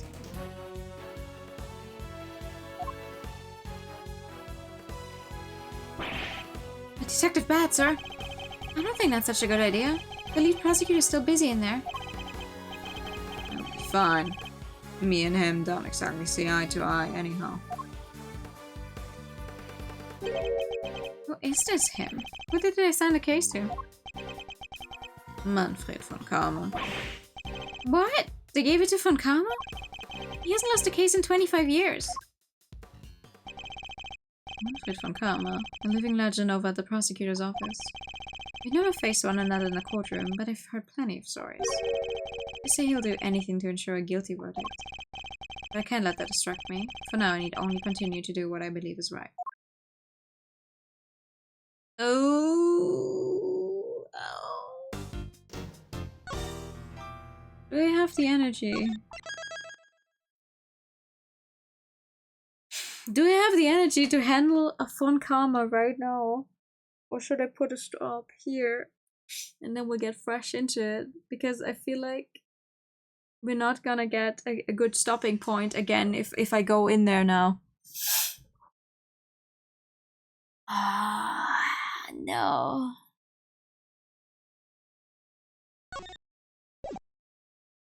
Yeah, no, I Aw.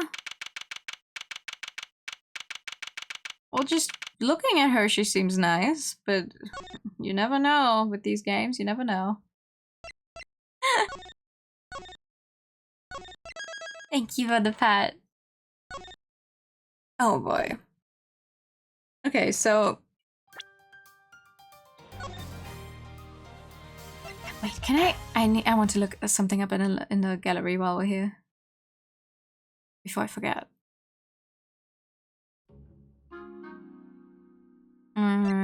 Character.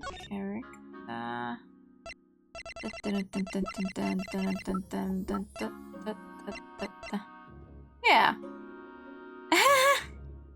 Oh, he looked so much like an alien in the original Pixels. What the hell? It does read like boss, yeah. I can't believe it took me this long to realize. Crazy. Body Tapama Kanis. Thank you for nice stream. No, thank you for coming. Alright, so next time we'll get to confront Von Karma. And confront him some more, and then switch over to modern times and wonder why or how it is going to be connected to this 18-year-old case. There we go. And speak. That's crazy. Crazy. I love this game so much. I'm so glad. I mean, I would have played it at some point soonish anyway, frankly. If like before they announced this HD remake, whatever, my idea was like, oh yeah, I should try and play these games. Now that we finished the Ace Attorney, the first collection, but then they were like, hey, actually, we're bringing this remake out with both of the games. Here you go. So that's even nicer. Hell yeah. Don't freeze, yeah, don't freeze. Don't freeze. Let me see. Oh, yippee. Oh, you know what? Yeah. I know who we're going to raid tonight. Hold on. Because I rarely have the chance to. Gonna say hello to me papa. Now I'm sending you guys over to Haru, who's apparently finishing off Pocket Mirror tonight. Or at least that's the plan with the new model and everything. So that's cool. It's a very, very pretty model, by the way.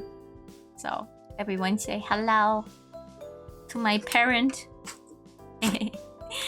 For now, have a good night. Thank you so much for coming by. I'll be back on Friday to hopefully date some more sorts and some dungeon boyfriends and girlfriends. For now, have a good night.